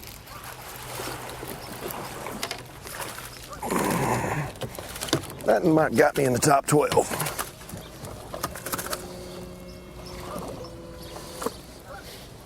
That one just might have got me in the top 12. I mean, it kept me there anyway.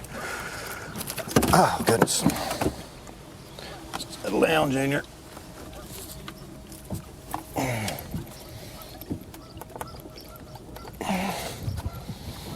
Picked up on that one and it was just heavy. Good 2-pounder. One more short of a limit. Put him right there near Fred's weight. Very good.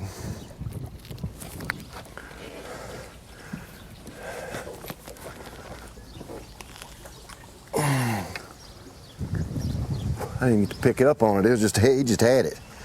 He said, look what I caught.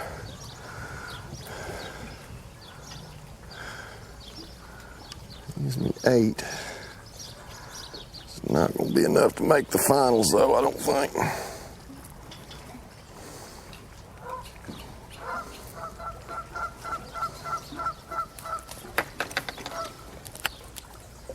He mentioned that fish he felt heavy so many times with the jig. Just a little extra weight there, a little pressure. Feels like a little grass on there, but an experienced jig fisherman knows to set the hook when you feel that weight. Heard it described lots of ways. A lot of people say if it feels like you got an old gym sock on there, you better go ahead and whack on it. Never, ever, ever leave home without them. I can't tell you how many bass I've caught with that, how much money that's made me over the years.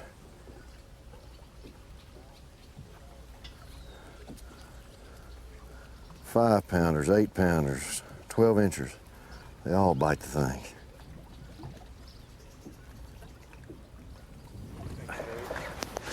I'm gonna hit a place where I caught about 20 yesterday. There's a bunch of them in there, but I got to get 30 bites to catch one, so I need 60 bites to get my limit. Never seen anything like it. I lose a lot of fish, I miss a lot of fish, but never this bad.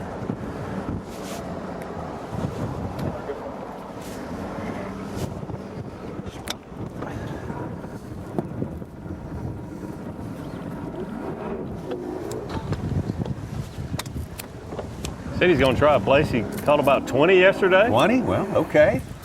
But he's got to catch 60 to get 3 more fish. I don't like that math very much. Oh, that's like he said. You expect to lose a few when you're in that shallow water cover, all the pads and different vegetation, but 1 in 20 is not the odds you want. Ooh.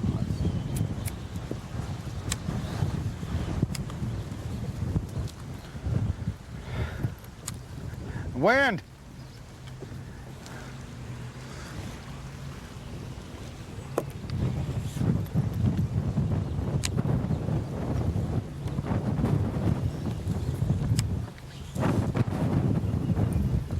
Bobby Lane at bottom right. What's that give me? 8.5? 8th place.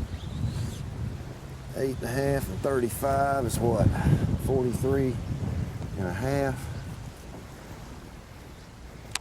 That's close to getting in the top 12. You're fine right there. Bradley and I had it figured Needs to, about a 44. little more wind would be good. A little more wind.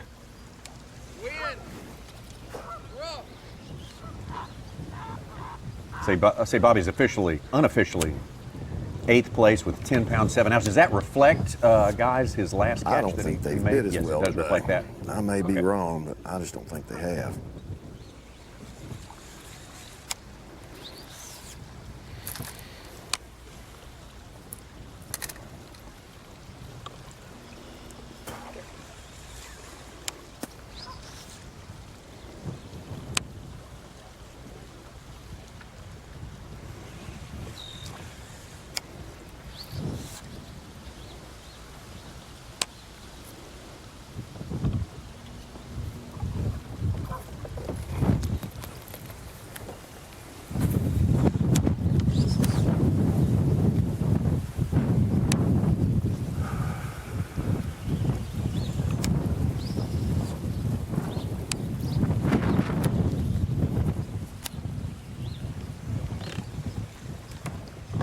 One more keeper.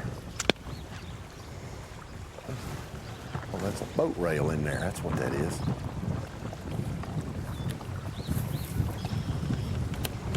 A little more wind would be good. Be just right then.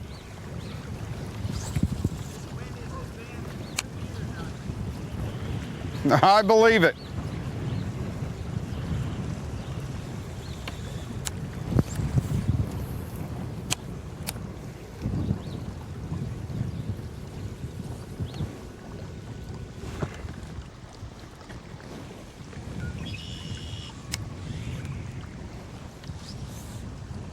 Barnett is, again, hard to believe, first time the Bassmaster Elite Series has ever been here in more than a decade of the Bassmaster Elite Series, because there is, as we say, just a whole lot of Bassmaster history here, going all the way back to the early terms of Rebel Invitational those 2 years, which was kind of where Ray Scott was formulating the idea for the Bass Angler Sportsman Society. So you could say that this is the cradle of civilization, the birthplace of the Bassmasters. Bill Dance went in 2 of the first 3 events here, and right after that, Roland Martin, Ricky Green, Roland Martin, those guys dominated back in the day. It only filled with water in '65, so this was a 3-year-old lake when they first fished a tournament there. 1978, that was the Bassmaster Classic that they had here on Ross Barnett, and there's your champion right there. Bobby Lane, who won the very first one, Lake Mead in Las Vegas, catching his second one right here to a much appreciative crowd. The guys that I was competing with were Bill Dance, Roland Martin, Rick Clunn. All the guys that are in the Hall of Fame were the guys that I was competing against. The second one I won, most people don't realize that Rick Clunn was second. He was right on my heels. The thing a lot of people have forgotten in that deal is that I was first, second, and third in 4 consecutive classics. And I really almost won 4 in a row. Bobby Murray kind of set the bar. And then I won 2. And I think he got remotivated. In that year that I was second, he won his second one, and at Ross Barnett. And so again, we're back with this competitor, what motivates you, and he decided, he wanted to win another one. Almost won 2. Yeah, the next year he went and won at Gunnersville, I think, did Rick Clunn. He did. Good job. And Rick Clunn himself, as an FLW angler, made his sort of comeback in the sport 20 years ago with a big win here at their event on Ross Barnett. Lots of connection with the great names of the sport here in Mississippi. And I never fished this Ross Barnett. It's one of the places that has so much history. I really wish I would have been able to fish a Bassmaster Elite tournament here or one of those opens, but the schedule never did work out. I can see you doing well here. I can see this place kind of playing into your hands. I'm the simple meat and potatoes kind of guy that this lake seems to be a lot like.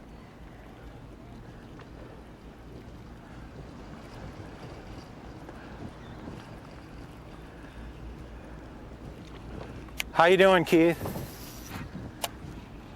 Doing good? No, not real good yet.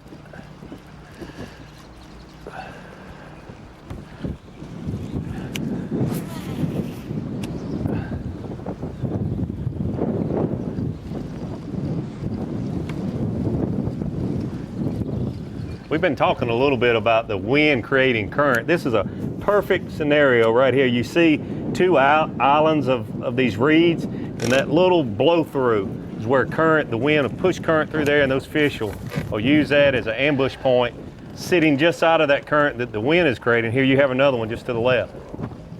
Just perfect places for these fish to set up right on that current line that the wind is creating.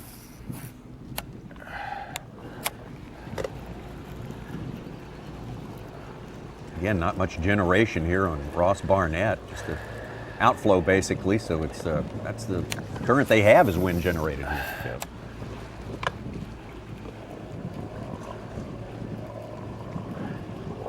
This place was constructed as a drinking water lake, and it still is the main drinking water source for this part of Mississippi. Might taste a little bit like Brandon Card today.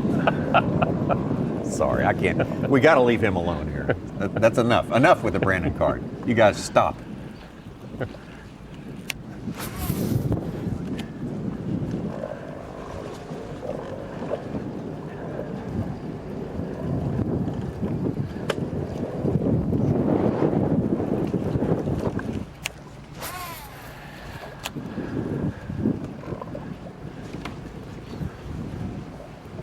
The only guys in the top 16 without a limit are Menendez, Card, and Lefebvre.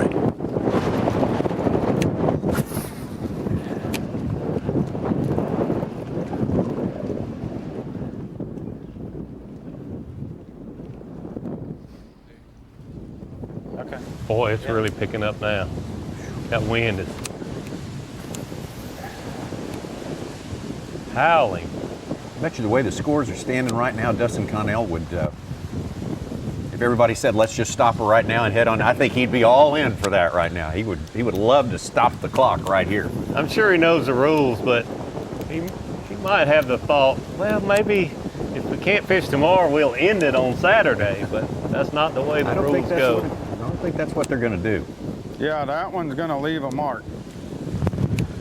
It was already red when you pulled your shirt up.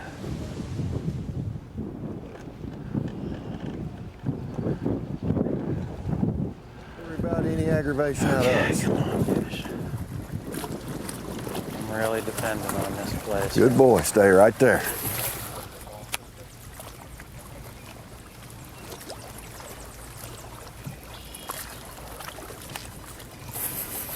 Mississippi brown water snake right there. Yep. Nothing to be worried about. If you don't start nothing, there won't be nothing, that's the old saying. That was a handsome young man right there. We talk about all these guys charging up the leaderboard. I'm interested to see. He stayed right where he was at. We might see a Brent Chapman on live. He's been right outside of our live coverage the last few days, and he started really quick and then tailed off. But today he was able to fill his limit and kind of push through the afternoon.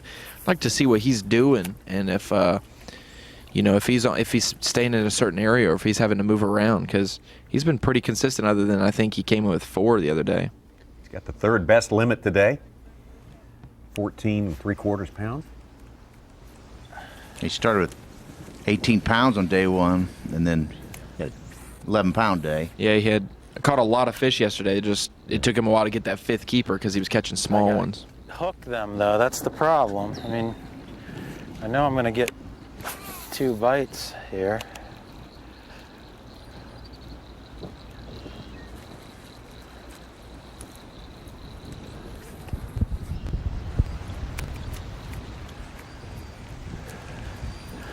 Combs saw he was flipping these reeds yesterday, and I came in here and caught the living crap out of him out there in the middle.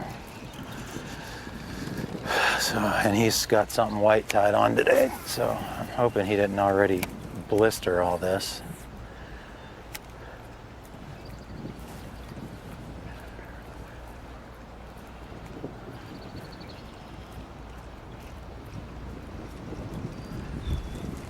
About to find out.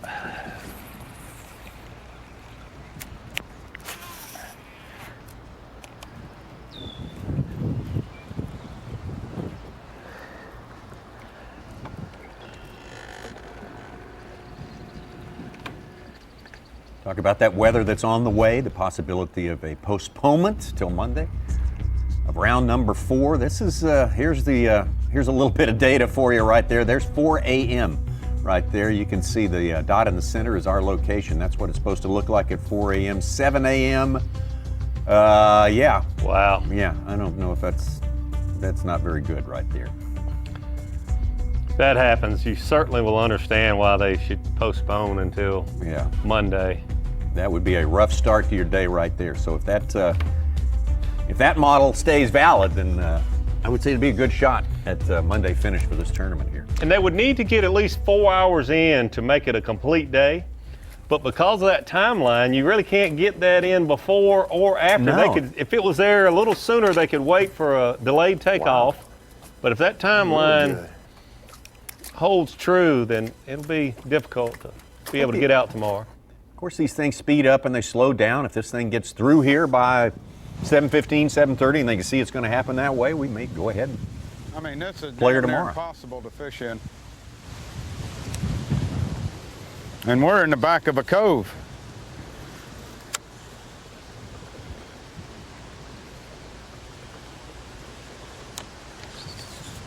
Even though Bobby Lane dropped from 65-pound to 50-pound spider wire, he's having a difficult time. That wind's really howling there on him. They're playing havoc. Don't crack you again. That's something we saw. Don't hit you in the gut again. At Okeechobee. I'm 2 for 2. I done whacked my cameraman twice. Once in the groin with a frog, and then I just hit him right here. Poor jig went right in his side. I mean, he is wounded. I feel so bad. I haven't done it in years. Absolutely whacked him. I love the wouldn't think a little when he piece said, of "I feel lead, so but when it's doing bad." 100 miles an hour with a flipping stick, That's why you're it got saying him, and I know it hurts. that's going to leave a mark. And it was not on purpose. He believes me too.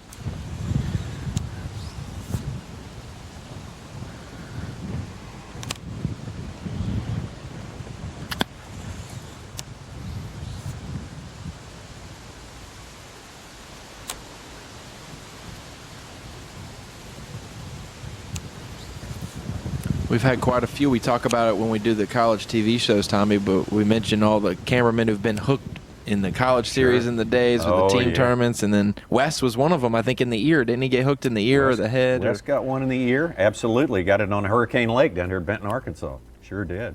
But Oklahoma State did a number on him. We ran a whole gallery of that, I remember. Yes, we did. There to witness the Quite pain. the redneck motif. Fire pit, jet skis, gator. Got a gator up there. Ski boat. We might have just witnessed another Kevin Van Dam flurry. Bass Directors popped in with a 3-pounder, a 2-pounder, and a 4-pounder for him, calling him up to 18 pounds on the day. Wow.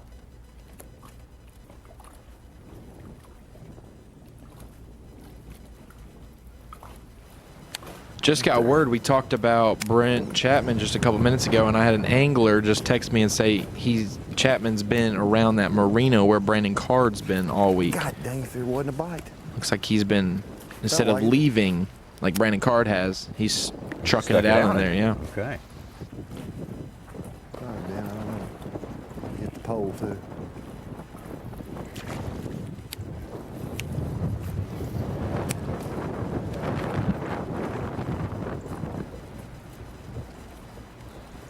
Old poles there is what that was. Half. Keeping track of those little suckers?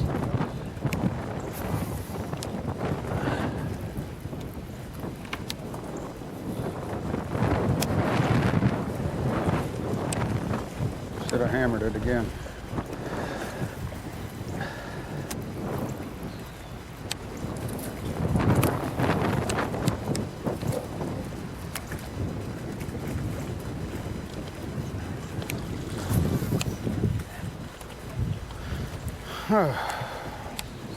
Shouldn't have been a little one.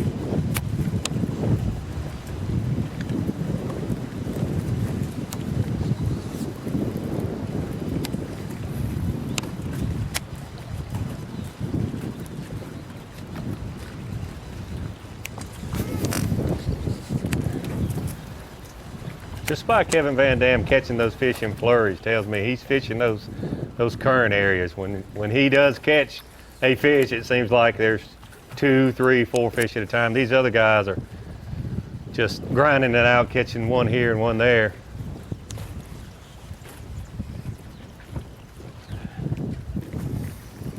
We better get some juice questions from you, Davey, since you know Kevin so well, been roommates with him for a while. If he's on live tomorrow, we're gonna get the goods on him. Oh, I ain't scared. You gonna dish, aren't you? Sitting on this side of the desk, Davey ain't scared. Here's something we might need to look towards Monday's weather, just in case. Yeah. Because if it's calm, Kevin will want to fish tomorrow. It doesn't matter how bad the storms are. But what's the wind prediction for Monday? Well, remember, same thing happened at Falcon that year. Clun would have been fine fishing in that wind and terrible wind, but Combs couldn't, so they ended up canceling it, and it worked out for Combs' favor when they resumed. But Clun did say at that Falcon that it was the right call to make. Yeah, you to had cancel to. that day. For sure, for sure. Same thing with Skeet Reese when that day was shortened at Pickwick, I believe.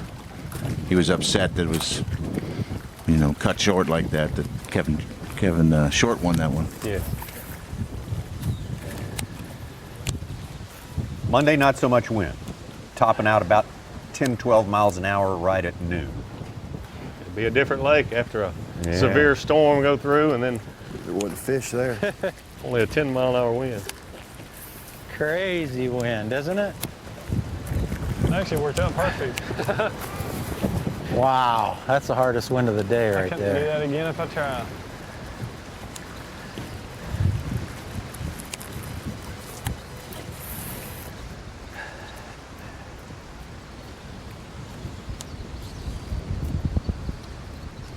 Davey, we've seen a lot of Florida baits come in for these, the pad fields and different heavy cover. We haven't seen anybody reeling a speed worm, which we see often in Florida. Do you wonder why they haven't might been? be a little dirty for that. I think Mark Davis caught a fish or two on a Oh, that's speed right. worm, He was a swim worm. Well, I thought he was dragging it, and then when he started reeling it back, he got bit. That might have been a clue. So it was a swim worm unintentionally. But it should have been keyed in. De facto swim worm. Speaking of worms, and you mentioned some 50? good stuff on Kevin. Dink. He said he started where Mark Davis, wanted to start where Mark Davis and Keith O'Shea were. He'd found those fish in practice. Boy, he got it. And he power fished like he normally does. And he said those guys were catching them dragging worms, and I just can't do that. But that hasn't, since the first part of day one, I haven't seen anybody really catching them on those worms like that. I guess the power fishing like Kevin likes to do is really come into play here, especially today if he's got 18 pounds. Where does that put him? I still have it updated on Bass Track. No, it hasn't. Second or third second place? I believe. Second place. Within 6 pounds of Dustin Cannell. Boy, how will Dustin sleep the next two nights if they go ahead and call it and he knows Kevin Van Dam's in second? Yeah, that's That'd be too much time to think about that, isn't it? Talked about how cool and calm he seems to be, like a Casey Ashley, a young guy with a lot of poise, a Jordan Lee, but 2 nights of sleep going into a final day that you're not sure when it's going to start or end with Kevin Van Dam on your heels. Well, and see, the thing is I don't even know if it's better to have a 6-pound lead on Van Dam or a 1-pound lead, but you got to feel much better as a youngin having a 6-pound lead, knowing there's a little bit of slip that you can have. I might remind Dustin when I talk to him, though, Kevin fishes better when he's mad. That 6-pound lead might make him mad if that's the lead that he has.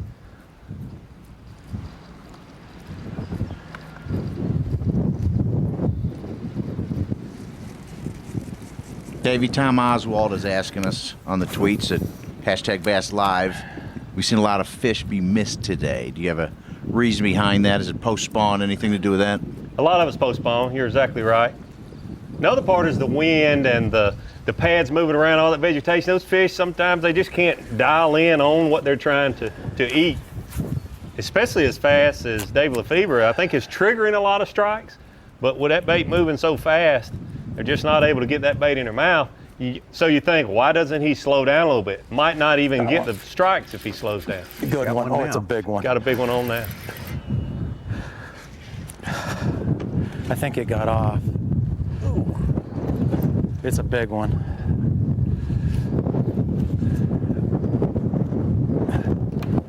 I think I felt it get off.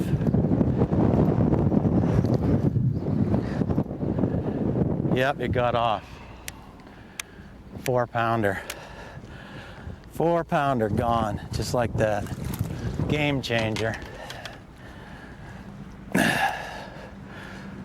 Game changer right there. Caught a 4-pounder here yesterday too. Unbelievable. Is he looking to the left? Just I don't want to talk about it. I'm not going to say. Can we see that one more time? First one that finally choked it.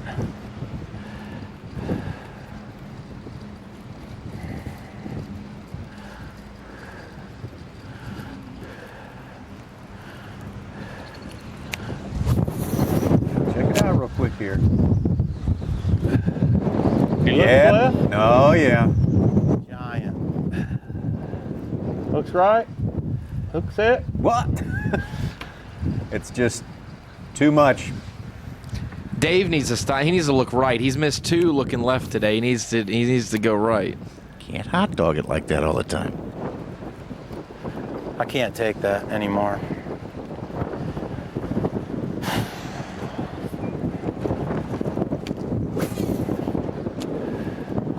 It takes a lot to get me rattled, man.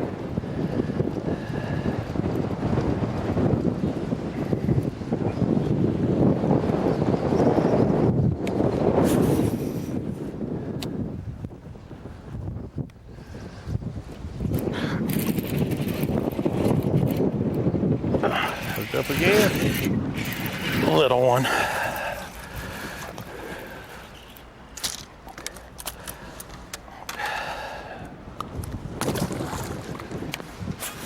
Catch them stupid little ones and lose the big ones.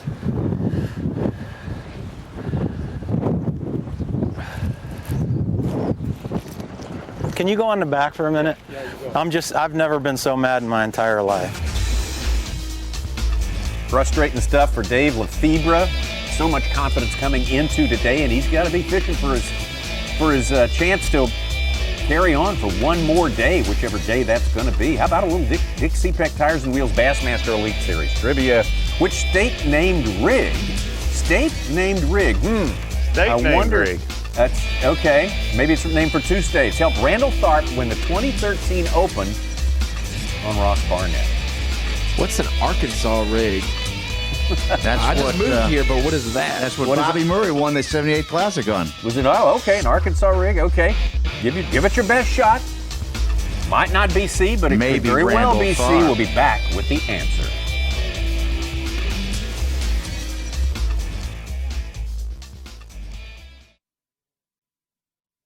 The Academy Sports and Outdoors Bassmaster Elite at Ross Barnett is brought to you by Shell Rotella, Yamaha, Triton Boats, Toyota, Power Pole, and by Skeeter Boats. Facts matter. All monofilament is not the same. Berkley is the strongest, smoothest, most dependable monofilament line in the world. Why would you risk your fishing trip to a line that's made who knows where just to save a buck? Berkley has been making and perfecting trilene in America for over 75 years. I spool nothing less than the best. That's Berkley trilene, and that is a fact. Champions aren't born, they're created. Every turn of the prop, every mile on the lake, every cast of the rod, every fish they catch, and every pound they weigh. It builds who they are. It builds a legacy. Now for your 2016 Bassmaster Angler of the Year! Hey, thanks, Dave. Out of office? Oh, man. Hi, this is Skeet. Skeet, out of office? Dude, don't be mad because I thought of it. What? I gotta go. I got someone on the line. Go to teamgtfishing.com to check out my real job. We're supposed to be working. I am working. Is there a place where the underwater images are the clearest you've ever seen? We're seeing every fish, we're seeing every detail of structure, and where every bottom contour was visible, where whatever you wanted to see below the surface was real. Do you want to go? Structure Scan 3D is the future of fishing. We can show you how to find fish faster and catch fish in a way you've never experienced. Let's get them. If you love bass fishing, then show your support by joining B.A.S.S today. Since 1968, B.A.S.S has been serving bass fishing enthusiasts with information and tournament coverage that make you a better angler. When you sign up today, you'll join over 500,000 outdoorsmen who love bass fishing. With your membership, you'll receive every issue of Bassmaster magazine, plus $50 in free gear, including a membership tackle bag, BASS cap, plus more. Log on to Bassmaster.com to join Bass today. You're watching the Academy Sports and Outdoors Bassmaster Elite at Ross Barnett. Brought to you live by Lowrance. Let's take a look at our Dick CPEC Tires and Wheels trivia here. Let's examine this a little bit. Which state-named rig helped Randall Tharp win the 2013 Open on Ross Barnett? The Alabama rig, the Arkansas rig, the Carolina rig, or the Texas rig? What is an Arkansas rig, Sue? This is your question. That is bait that Bobby Murray used to win the 78 Classic here on Ross Barnett. Got it from Ricky Green. It was kind of a spoon with some other little beads on it and whatnot, and he learned about it from Ricky Owens, who saw it down at Okeechobee from Ricky Green, and then he brought it back to Arkansas, and Bobby Murray learned about it and took it down to Ross Barnett and won the Classics with it. All right, how about some answers, guys? I think it's an A rig. I think it's A. I would tend to agree. David, you think so? I'm gonna say D. The Texas rig. Texas rig worm. Something like that? Rig worm. All right, Texas rig worm. We'll go with that. It was the Alabama rig. All right. He's right off that riprap right there. Before the Alabama rig was outlawed. That was back in 2013. Yep. There you go. October 14, they they right outlawed off the riprap Yeah. where Menendez was fishing. There you go. How about that? I thought Randall Tharp had more pride in himself than the throw. Yeah. 5 baits at a More time. self-respect. Say something like that. That was in the fall as well, and open in the fall.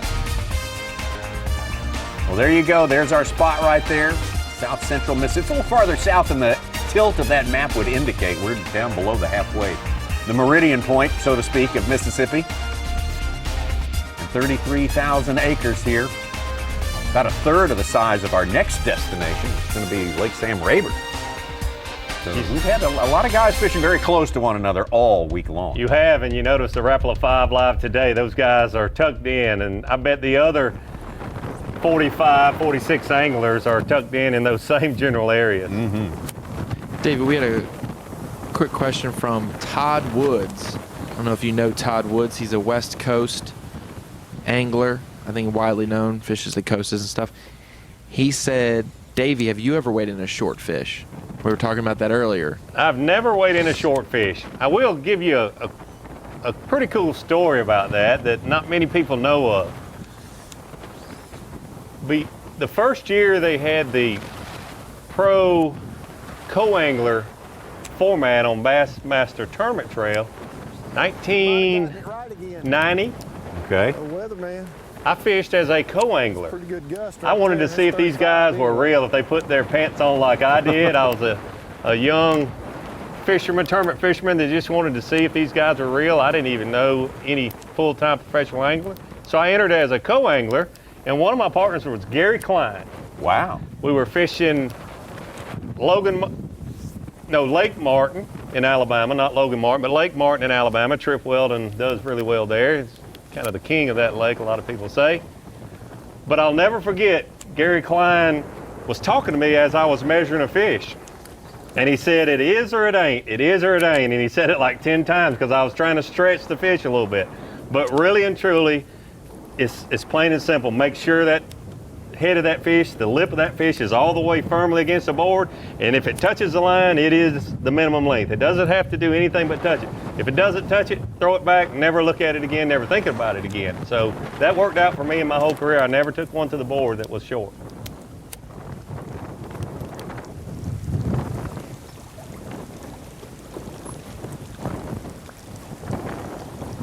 Mark Menendez live. Now, I want to show you something that happened moments ago. We took our quick break there.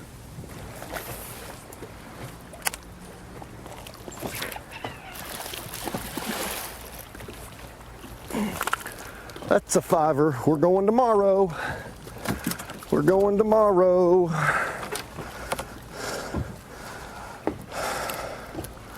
We're going tomorrow. Oh yeah. Yes, sir.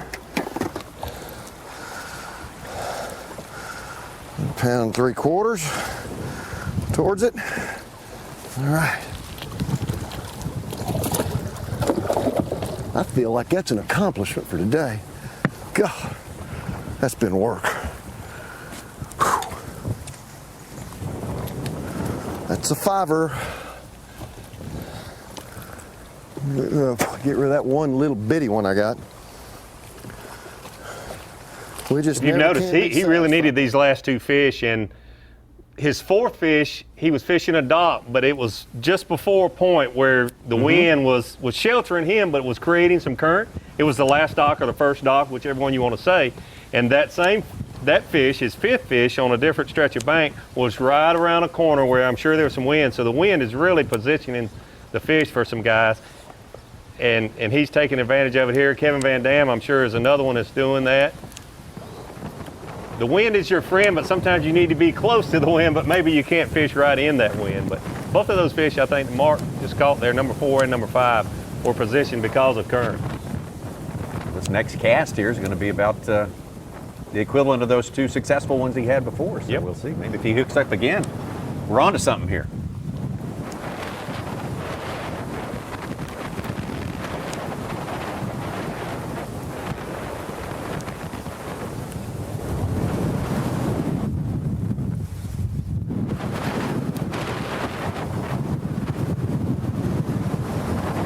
I think he rounded that corner and got in that current or in that wind a little more here.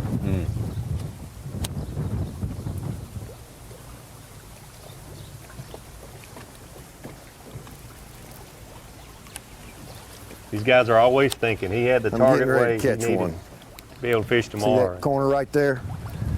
I'm getting ready to catch him. If I don't get blown off the damn lake.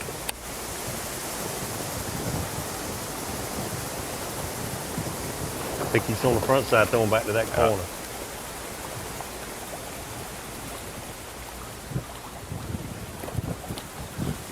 God, just gutted my wrap. Or is that a sticker?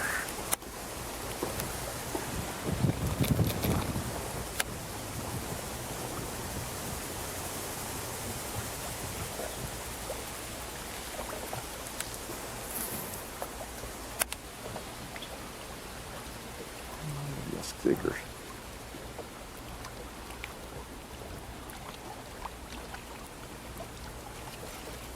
Thought I'd catch one right there.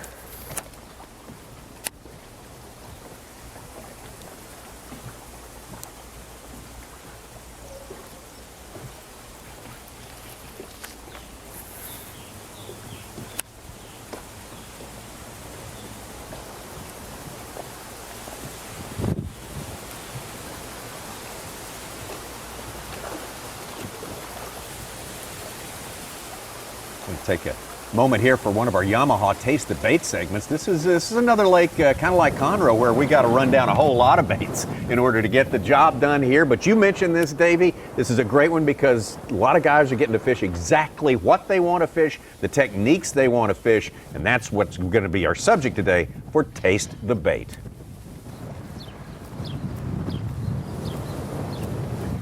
Good one. Stay down. Never.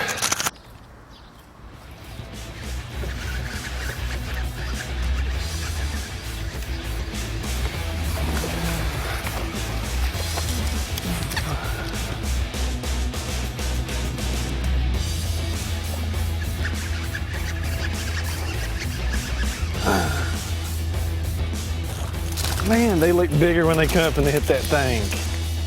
I've caught all three of my fish so far on my 3DB pencil. It's Yozuri. It's the same bait out there at Texoma. I love this bait. This is my favorite topwater bait. I love topwater fishing. I just fell in love with this bait the last couple of years. It's kind of compact, but it has a really nice sound to it, and it casts really well, and they just come up and eat it.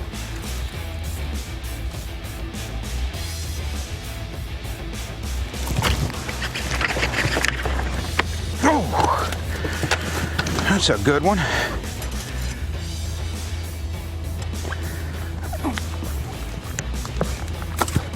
Everything's been 4x4 this week. This is my new signature series jig. 4x4, me and him worked on it for about 6 months. We got it right. I've caught about 12 fish on it. I've had about 12 bites. I've caught all 12 fish, and every one has been pinned right where they need to be. 10 to 2, that's where you want your hook up. So his swim jig, his flipping jig, a little bit of havoc this week, 65-pound braid, 50-pound braid, flipping, frogging, swim jigging, just having fun.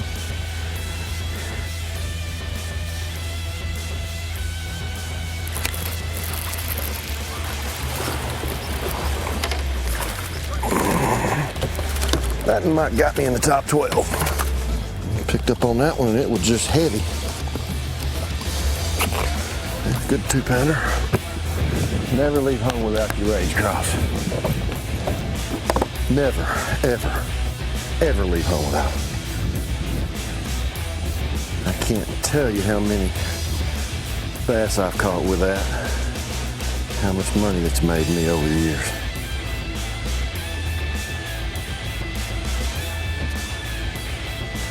Five-pounders, 8-pounders, 12-inchers, they all bite the thing.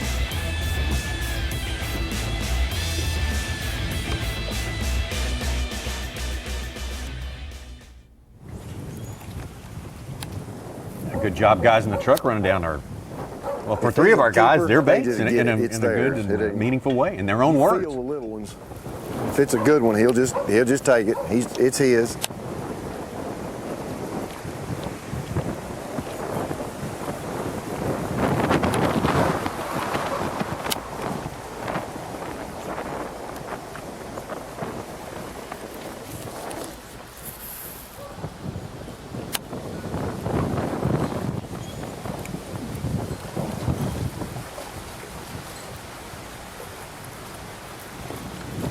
We talk about it a lot in fishing.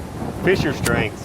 When you try to chase someone else's strengths and what they like to do, whether it's deep cranking, drop shotting, fishing a jig, but when guys are really doing well in tournaments, they're fishing what they like to do, the comfort zone, lures that they've had success with in the past.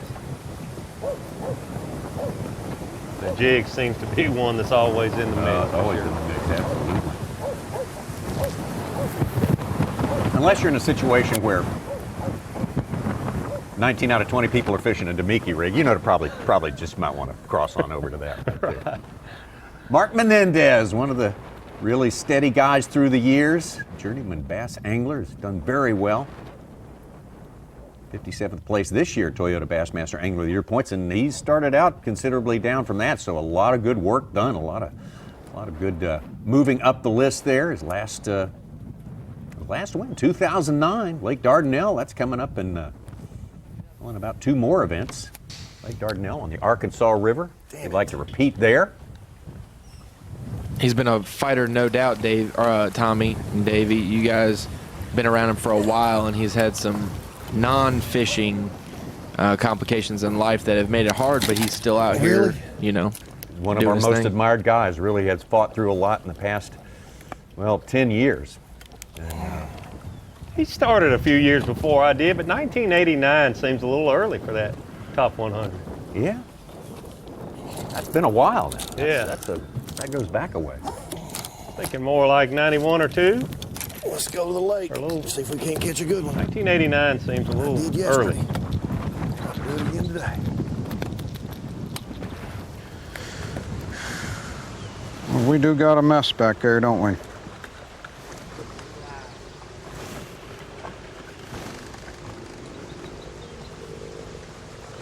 You were right, Davey. It was 98. 98. The numbers must have gotten switched. that It was was a little early. 1998. Yeah. Well, we're heading back over to where I had one come up through the mat, and pretty nice fish. He didn't get it, but we're running out of time, so I'm trying to definitely not speed fish, but keep it where I've had the bites. Just trying to make the pitches in the area where I feel like the fish are, instead of circling around and around and around.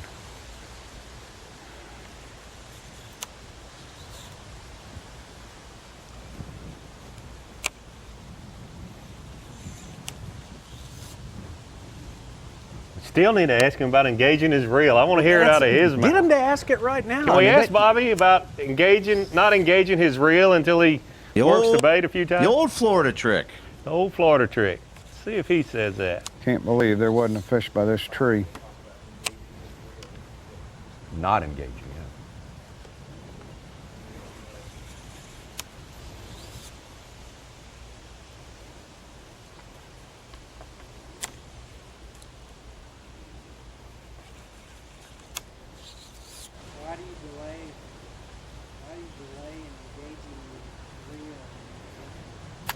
You know, I think it's habit. I flip a left-handed reel, and when I flip it in there, it's free spooled right now, and I feel like when I flip it in there like that, and I'm hopping it, if I get a bite, I'm so used to flipping, and I've done it for so many years that it's just 100% natural to me. Like if I'm hopping it there and I get a bite, I can take a step back, and as I do, I click my reel. It's all in one motion, but it doesn't let the fish feel me either. If I'm clicked here and I'm hopping like this and one hits it, he's pulling down on the rod. But if I'm like this, I can almost let him take it a little bit if he needs it. Of course, I'm used to flipping big weights, and that's kind of the way we do it in Florida, or that's the way I do it. And I like to get the bite if it was like that, and then I'll take a step back, and then I'll go to set the hook, so it gives that fish just a little extra second to hold on to the bait. And now that you say that, I'm conscious of it, because I didn't realize I did it till somebody brought it to my attention. So but I think it's just I have flipped for so many years and done it so long, it's the way that I like to do it. And it seems to work most of the time. I'd say it works pretty good. I miss my share of fish, but I catch a few also. No need to be self-conscious when you're driving to the bank with a check. Don't change anything. Like I said, he's a smooth flipper, that's for sure. You watch the way that bait enters the water, couldn't ask for any better.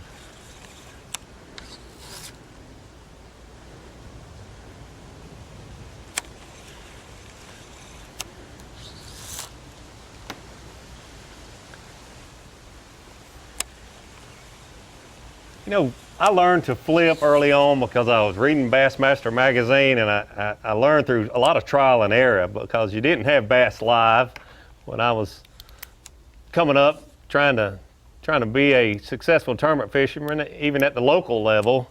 So I learned a lot trial and error, and Bobby mentioned he's got a left-handed Where that fish was, he's not there reel. anymore, but He flips with his right hand. Well, I only had access to bait catchers with a right-handed reel handle. So even though I'm right-handed, I taught myself to flip left-handed so you can be more efficient. The key to flipping, why it's so effective, you can put that bait any little spot, any hole right beside, where you notice Bobby laying there. He's dropping it that bait in really small holes. And when fish are feeding, you can throw a topwater frog through there. You can a spinnerbait, a chatterbait, anything like that. But when they're not active, you're just looking for those reaction strikes. So you can just be pinpoint accurate with this bait. It's a big fish bait he's using there, a jig. You've got a big rod, you got heavy line, whether you use braid or not.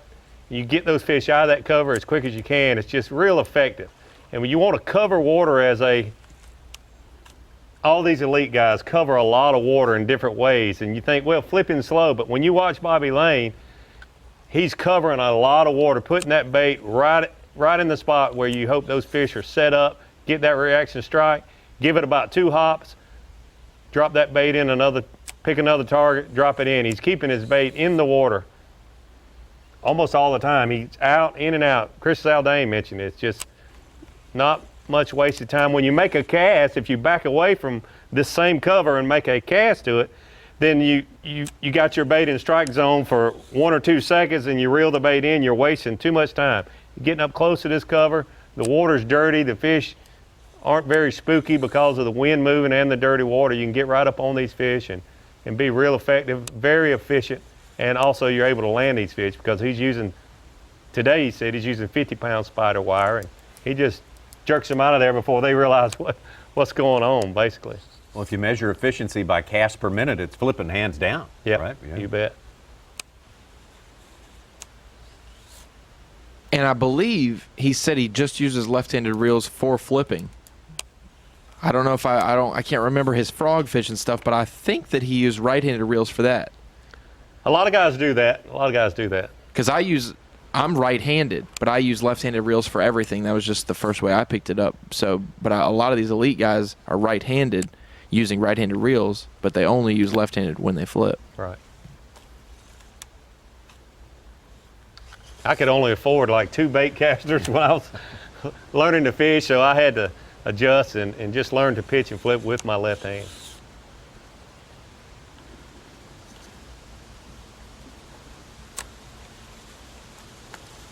My flipping stick was my cranking rod, was my spinnerbait rod, all of the above.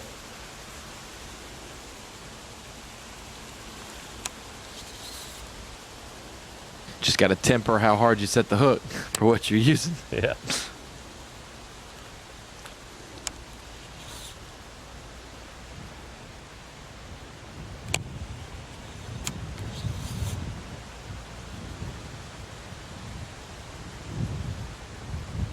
There's just no other way you could present a bait to these specific targets with all this vegetation, wood, you got pads, you've got everything going on there, and he can just very precisely work his way down the bank, hitting every single target that looks good to him. This is a great rolling shot here. I mean, we're just, all we're seeing is exact targets right there. This is a good window into what Bobby's looking at and throwing at.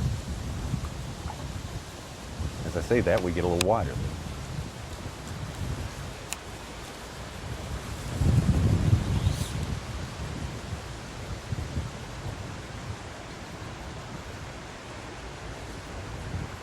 Giving an update on the leaderboard, we've got Brandon Card hanging there in the 12th spot, tied with Stephen Brownie, and Card only has his 4 fish still.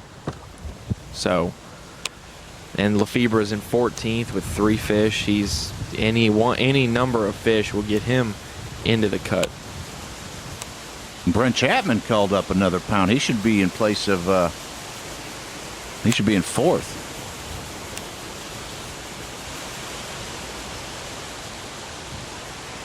Or 5th. Chapman. Chapman 5th. Yep. Kevin's not showing up on ours. Yeah.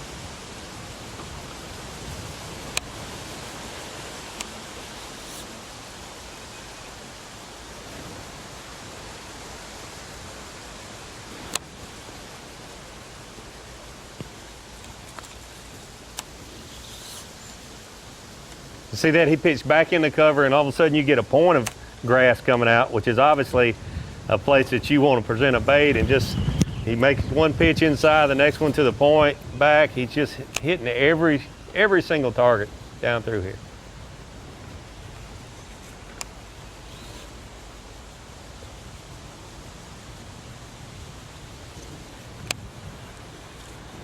And that's also why you see a lot of guys pitch instead of flip. The old flipping technique, you just had a set amount of line out and you would move and swing just your line with your hand, but you didn't have the ability to hit a close target, the very next presentation, a long target, and keep contact with your bait. So you see most guys pitching more now than you see them flipping. Picked up a bigger weight. I can punch through this. Yep. Just keeping them honest. Oh, if he only knew. Oh, yeah. There's another guy keeping them honest with that big weight. Yeah, punished a few of them that way 1 today. 1/4.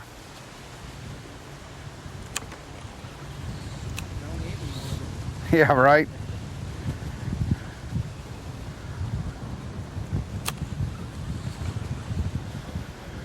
See, if he would have gotten one bite there, you'd see one of the best in the business keep that heavy weight in his hand. Yeah, really go to work then.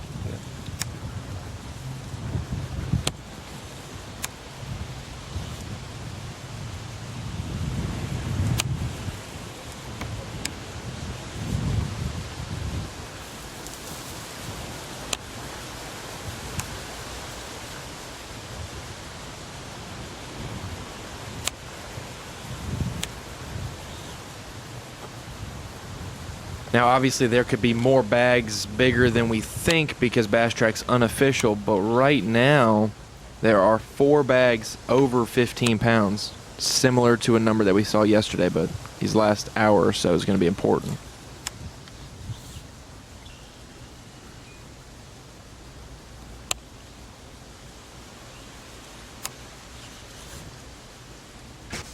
In advance of a quick little break here before we head into our last half hour, how about a little more Dixie Peck Tires and Wheels Bassmaster Elite Series trivia? I don't see any reason why not. A little sea pecking. The Natchez Trace runs along the northern border of Ross Barnett Reservoir. How long is the historic Trace Parkway? I know it ends at Natchez. Where does it begin? Well, would you be tipping it? Clue you in on the answer. I don't know the mileage. Tommy's being sneaky over here. Oh, man. I'll tell you that after. You got to guess first. All right, take your guesses at 258, 444, 531, or 774 miles. We'll be back.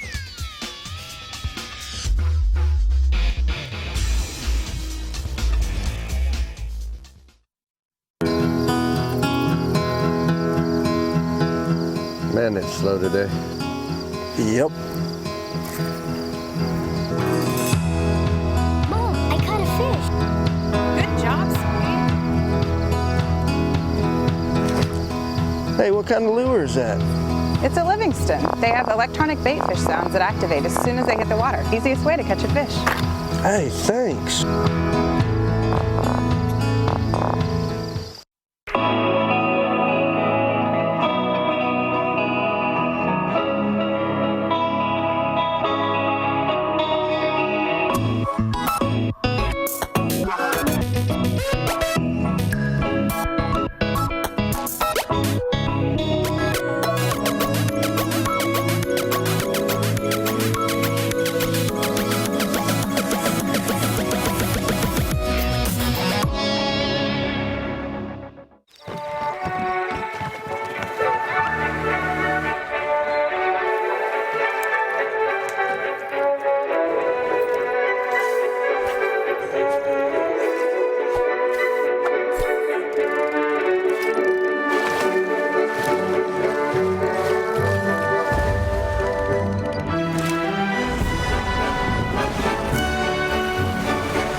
If you love bass fishing, then show your support by joining B.A.S.S today. Since 1968, B.A.S.S has been serving bass fishing enthusiasts with information and tournament coverage that make you a better angler. When you sign up today, you'll join over 500,000 outdoorsmen who love bass fishing.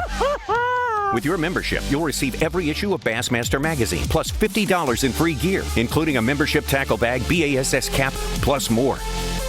Log on to Bassmaster.com to join Bass today.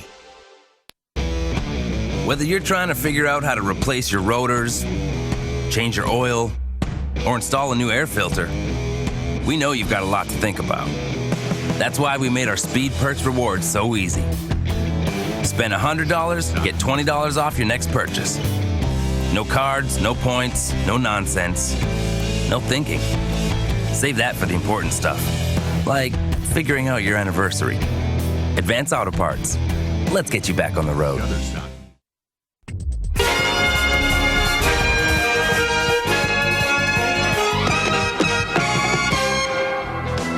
All right, let me weigh this fish. He needs 11 pounds and 1 ounce to take the lead. Let's weigh him quick. 11-1 to take the lead. Watch it. Watch it. Folks, he did it. 13 pounds. 13 pounds, 3 ounces. That's it. There's your new leader. Mike just won himself a tournament. Mike, you did it. It's great, Ray. I just have to say the good Lord is looking out for me. Mike McClellan vaults from 12th to the winner's circle to win back-to-back Bassmaster Invitational tournaments. That hasn't happened in over 12 years when Charlie Ingram won 2 consecutive invitationals during the 83-84 season. At that point, Mike McClellan was saying, there is nothing to this game right here. Nothing to Why it. haven't I been doing this for the last 5 years? 21 years ago. Okay, there's our trivia question. Dick C-Peck Tires and Wheels Bassmaster Elite Series trivia. How long is the Natchez Trace? Runs along the northern border of Ross Barnett Reservoir. How long is that Trace Parkway, which ends in Natchez? We do know that. Can we roll out one more Or clue? begins in Natchez. Or begins. Okay, all right. Goes all the way to Nashville, which is another historic city. That's where Andrew Jackson was headquartered. So it's probably a route he used to ferry soldiers down, to put down the British uprisings, all that kind of stuff like that. So, all right, get some guesses here. I'm going to guess A. Chris Mitchell, Bassmaster website editor, said 444. Okay, let's give it. I'm saying B, 444. All right. It is 444. All right, so it's got a few meanders on its way up to, as it would have. They had to reroute it when they built Ross Barnett. It actually was There it is. underwater. There's your Natchez Trace. Doesn't meander as much as I would have maybe thought. No, that's pretty straight shot. It national was an park. old Buffalo route, right? Bison The route. Indians, yeah, they used to go up near Nashville and go to natural salt licks up there. The Buffalo through Tupelo, right on up to Nashville. That's where the buffalo roam. Interesting stuff. And the deer. And the antelope play.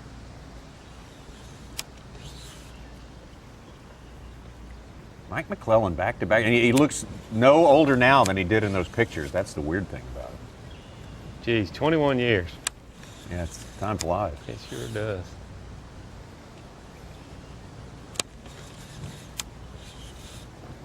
Davey, what were you doing 21 years ago? I was fishing. That was Central Invitational. I wasn't fishing those, I think. But I was fishing a Bassmaster Tournament Trail 21 years ago.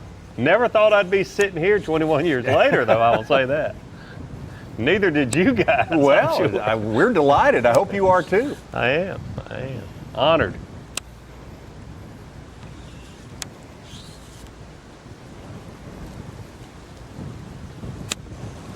Watching Bobby Lane doing his thing, trying to maybe get a little insurance. He currently sits in 8th place.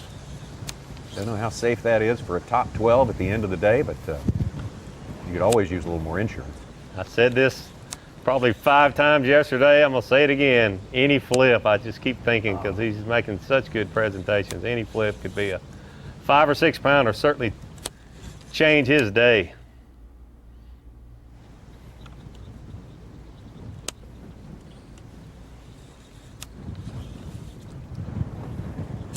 Talked about all the different similarities that Ross Barnett has to other places that the Bassmaster Elite Series fishes. I think we've mentioned the Delta, we've mentioned the Alabama River. Of course, this is kind of a Lake Martin look right here. Lake with all Martin, those Lake boat docks. Conroe. Yes, Yep. absolutely. We've got a lot of good stuff like that. There's a big sort of a Cal Delta look right there where we find Dave Lefebvre. Looks like one of those big sloughs in the Cal Delta. Sure does. Not a whole lot different from that.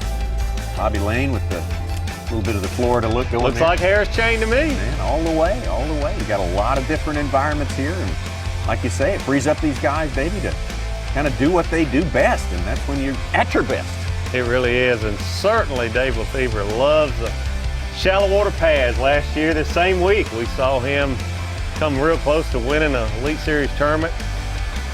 Same picture. Shallow water pads, a little matted vegetation up around the bank. And don't forget about Dustin Cannell. He looked at home just like the Alabama River when he was up. They're showing him on the Hummingbird lay of the lake. He must be on his way back. I don't think he's fishing out there right now. He's coming back. We ought to be able to maybe get it. Well, of course, they may not be running the camera if he's running right now, but understandably. Probably hanging on for dear life putting claw marks on the boat, trying to hang through all that wind and so forth. Probably a smart move to be sure he gets back in time. He's got, according to Bass Track, 15 pounds, 16 pounds maybe in the live well. Better safe than sorry for sure. 6-pound lead, that's a good spot to be in after 3 days of fishing here.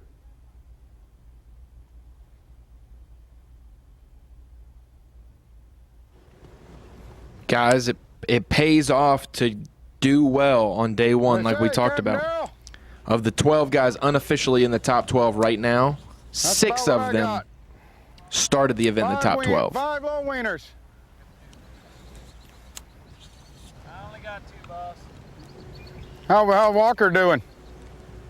9, he said. Not a whole lot. Nope. Can't hardly do anything. This wind. Boy, I'm telling you, it's frustrating. I ran out on the main lake down that east side about a third of the way to go hit a back pocket where some houses were. Man, coming out of there. Yeah. Well, why do you think I came up here? I made that run yesterday. I wasn't doing it again. Yep.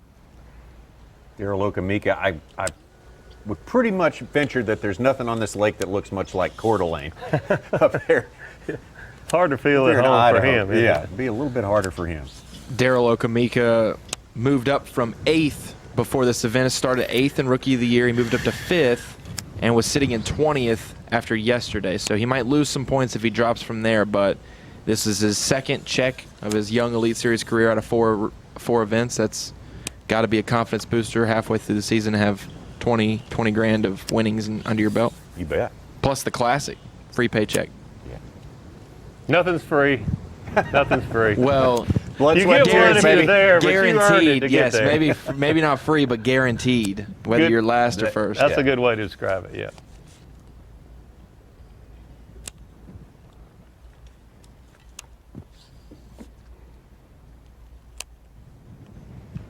Wow, Davey, I looked you up 21 years ago, and you had a nice little string there, one of like 100 grand in four consecutive events, winning on Neely Henry, and then the Classic, second place, and the second place at Winnetonka. You had a good little run in '96. Good little run. That's why I'm sitting here now. The run was in the 90s. I did have a little stretch there in the early 2000s, but. Huh? Oh, okay. Yeah, they're probably done, aren't they? No, we're not done, Bobby. We're still with you, buddy.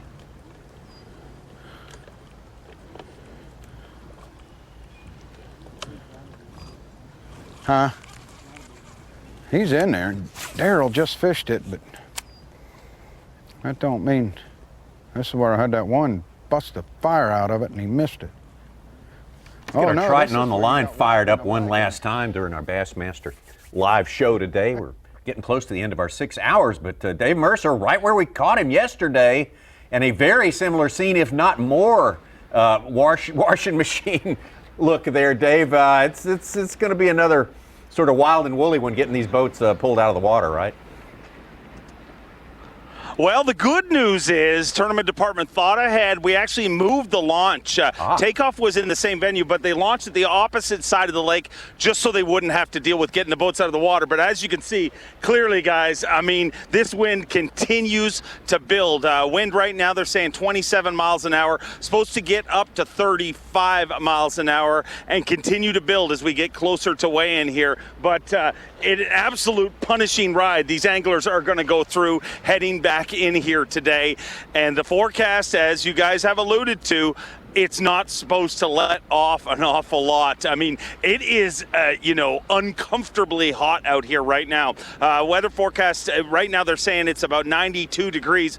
Feels like 106 degrees here. And what a different day. That was the first thing I noticed this morning. As soon as I walked outside, I mean, it's been chilly in the mornings, but as soon as you walked outside, I mean, it was 80 degrees at takeoff this morning. So definitely a system moving this direction, and this wind continues to blast this shoreline here today. All right, David, we got it right. We kind of laid out the possible scenarios for tomorrow. It's they're going to make the call fairly early on whether we're going or not, right? Yeah, I mean, the call, I just talked to Tripp moments ago. The call will be made tomorrow morning. I mean, you can't call it earlier than that. We have to see what happens as this system, and tracking the system, I mean, our media trailer is full of a whole bunch of weather geeks. I don't know how the Weather Channel didn't hire them all the way, but they've been tracking it, and it looks like the system is slowing down a little bit, and that helps us because there is the option. We've seen it in the past. Falcon Lake, we saw it. We saw it in Georgia when B. Height won his first ever Elite Series event. Where a shortened day could come into play. So we're going to have to find out. Safety is always the number one concern, and this is one of those weekends that you do not envy the tournament department because no matter what call you make, somebody's going to be unhappy. But safety is always the number one concern. So they will make that call tomorrow morning, whether it's a shortened day, whether it's a postponed day, and we're sticking around till Monday. But we will find out. I imagine if you're a Van Dam, you're saying, let's go, because, I mean, the wind has definitely been their friend this week. 4 hours is the magic number, Dave. If they see a way to get 4 hours in tomorrow, we'll get her done tomorrow with the foreshortened day, right? Yeah, I mean, let's start them at 4 in the morning. I don't care. Let's get them out there. And I really, I hope that one day we can get a set rule, but just like baseball, when you get to a certain number of innings, it's a full game. And, if these guys get enough time, if they can get 4 hours on the water, it's going to be treacherous getting there for a lot of them. But as we've seen today, even with this blasting wind, I mean, you look on Bassmaster Live and you're like, are they on the same lake? I mean, it's affecting them, but there is definitely hidden fishable areas that you can get to. It's just getting to them. But this morning, I talked to you guys about it. At takeoff, we watched all the boats run down the lake, and really it wasn't as bad as you think, just because the direction of the wind, as you move out, what you have to remember is the way this wind's blasting across here, when it gets here, this is its longest point of build. As you get out over there, and you can run in some sheltered area, but Tripp Weldon and Chuck and the crew, they're going to make that call first thing tomorrow morning. Run through the scenarios in your brain, Dave, with in mind maybe the 20 guys who are candidates for making that top 12 tomorrow. If this place takes a huge thrashing tomorrow, Sunday, and then we go back and restart the thing on Monday, who would that favor in your mind? I'm telling you, everybody's talking about Van Dam and wanting to go in the wind. But the thing to remember is Cannell, all those guys. I mean, if we get forecasts are, anywhere between 1 inch to 6 inches of rain tomorrow.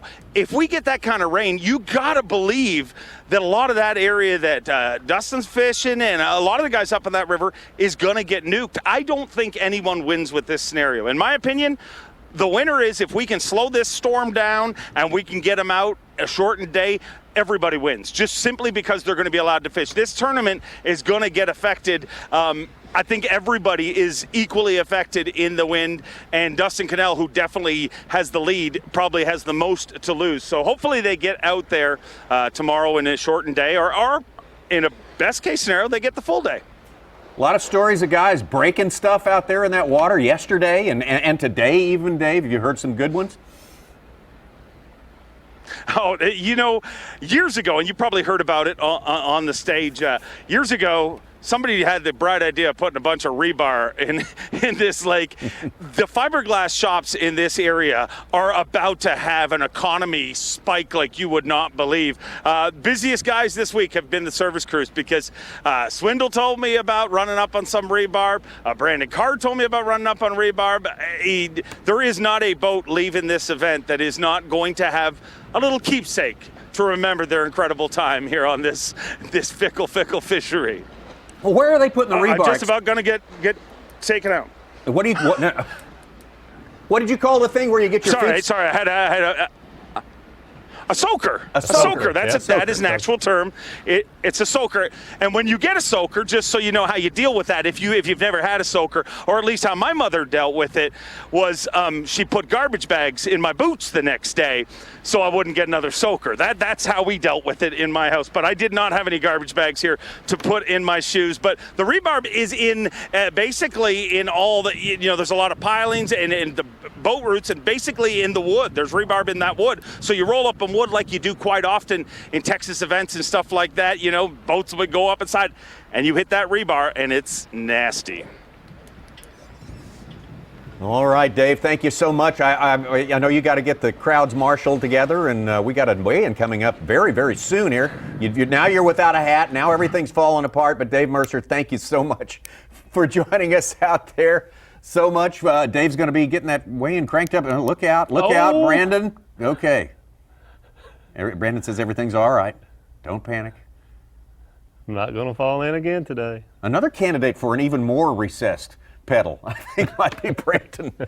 Yep. Brandon Card right there. It seems to be giving some trouble today along with While we were talking to Dave Mercer, Dave Lefebvre caught his 4th and jumped into the top 12, pushing Brandon Card to 13th right now. Wow. Obviously, they don't know it. It's just ounces out, and he could be safely in. But knowing with 4 fish, less than 40 minutes left, better catch that 5th one. I tell you what, this is a weigh-in you don't want to miss coming up at 3:15 today. We've got a pillow fight atop the AOI with Ott Defoe and Jason Christian, both knocked off a couple spots today from Ott from 46th to 50th right now, and Christie from 28th to 34th. So Ott's going to leave with, he had a 2-point lead today. He's probably maybe leave today, but with about 6 points. What kind of fight did you call it there, Such? Pillow fight atop the AOI leaderboard. Okay, you're the first man who's ever uttered that phrase. A pillow fight with rocks in your pillowcase, maybe. That's right. Bar of soap in it, and anyway. Bad day though. They're going down. Hackney may gain about 10 points today so far. That right there. Walk up to Jason Christie and say pillow fight. He'll show you what a pillow fight is. You bring a pillow, I'll bring the fight. I bet with one fish out would say he had a bad day. And Christie with only 8 pounds, he'd probably say he wish he'd done way better. Look at Greg Hackney. That's exactly what I'm thinking. Hey, who is it won the last time the Bassmaster Elite Series guys were at our next destination? Lake Sam Rayburn. That would have been one Greg Hackney, I believe. Yeah. So. Wonder what's interesting? I was looking at the checks. Who's made the most checks in a row? And I got a couple anglers under my belt yesterday, but I looked at Greg Hackney. If he wouldn't have gotten DQ'd at Cayuga, this would be his 13th check in a row. Not counting the classic. These are current streaks you're talking about. Yes, just Elite Series events. If he wouldn't have been DQ'd at Cayuga, it would be 13 checks in a row. Boy. But because of it, he's got like 2 separate 6 or 7 check streaks.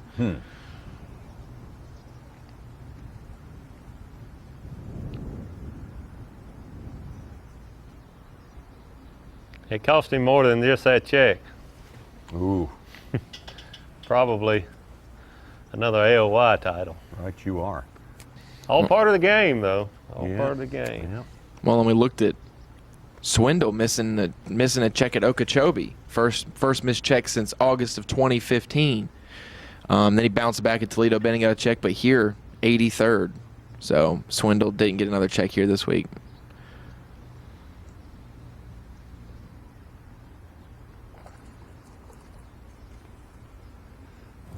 He's already planning his bounce back. Yes. Won't go long. Oh, no. Plus, it's one of those deals. He got roughly 20 points just for moving up to 83rd.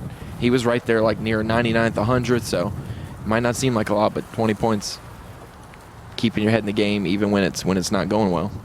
For sure.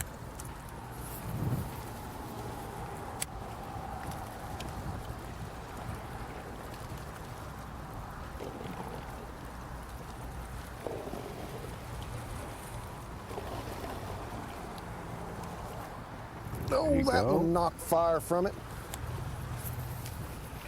I thought that one got it. That or I hit a fish, one of the two. It was awful hard. It was alive, though, I promise you.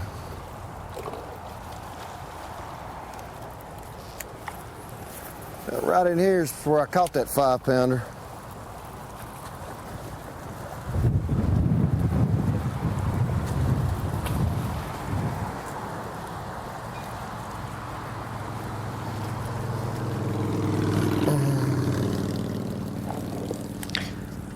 Mark Menendez has been able to grind it out and scrap it out and catch his 5 fish, but boy, this riprap has let him down today. He had a lot of confidence.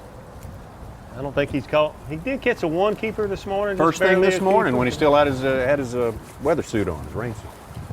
I think that's the only keeper bite he's had here. I was Really expected to catch him. looking at Brandon Card with a spinning rod. I think this is the first time we've seen a spinning rod since Ike and Elliott Conroe for the Classic. You're right. And it wasn't in a dire situation. He was catching them with it. It wasn't a salvage day.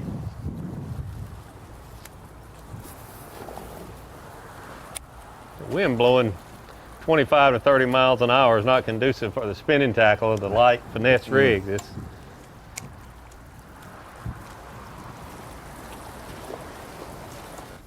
Notice the way he's holding his rod tip down there to keep his line out of the wind as much as he can.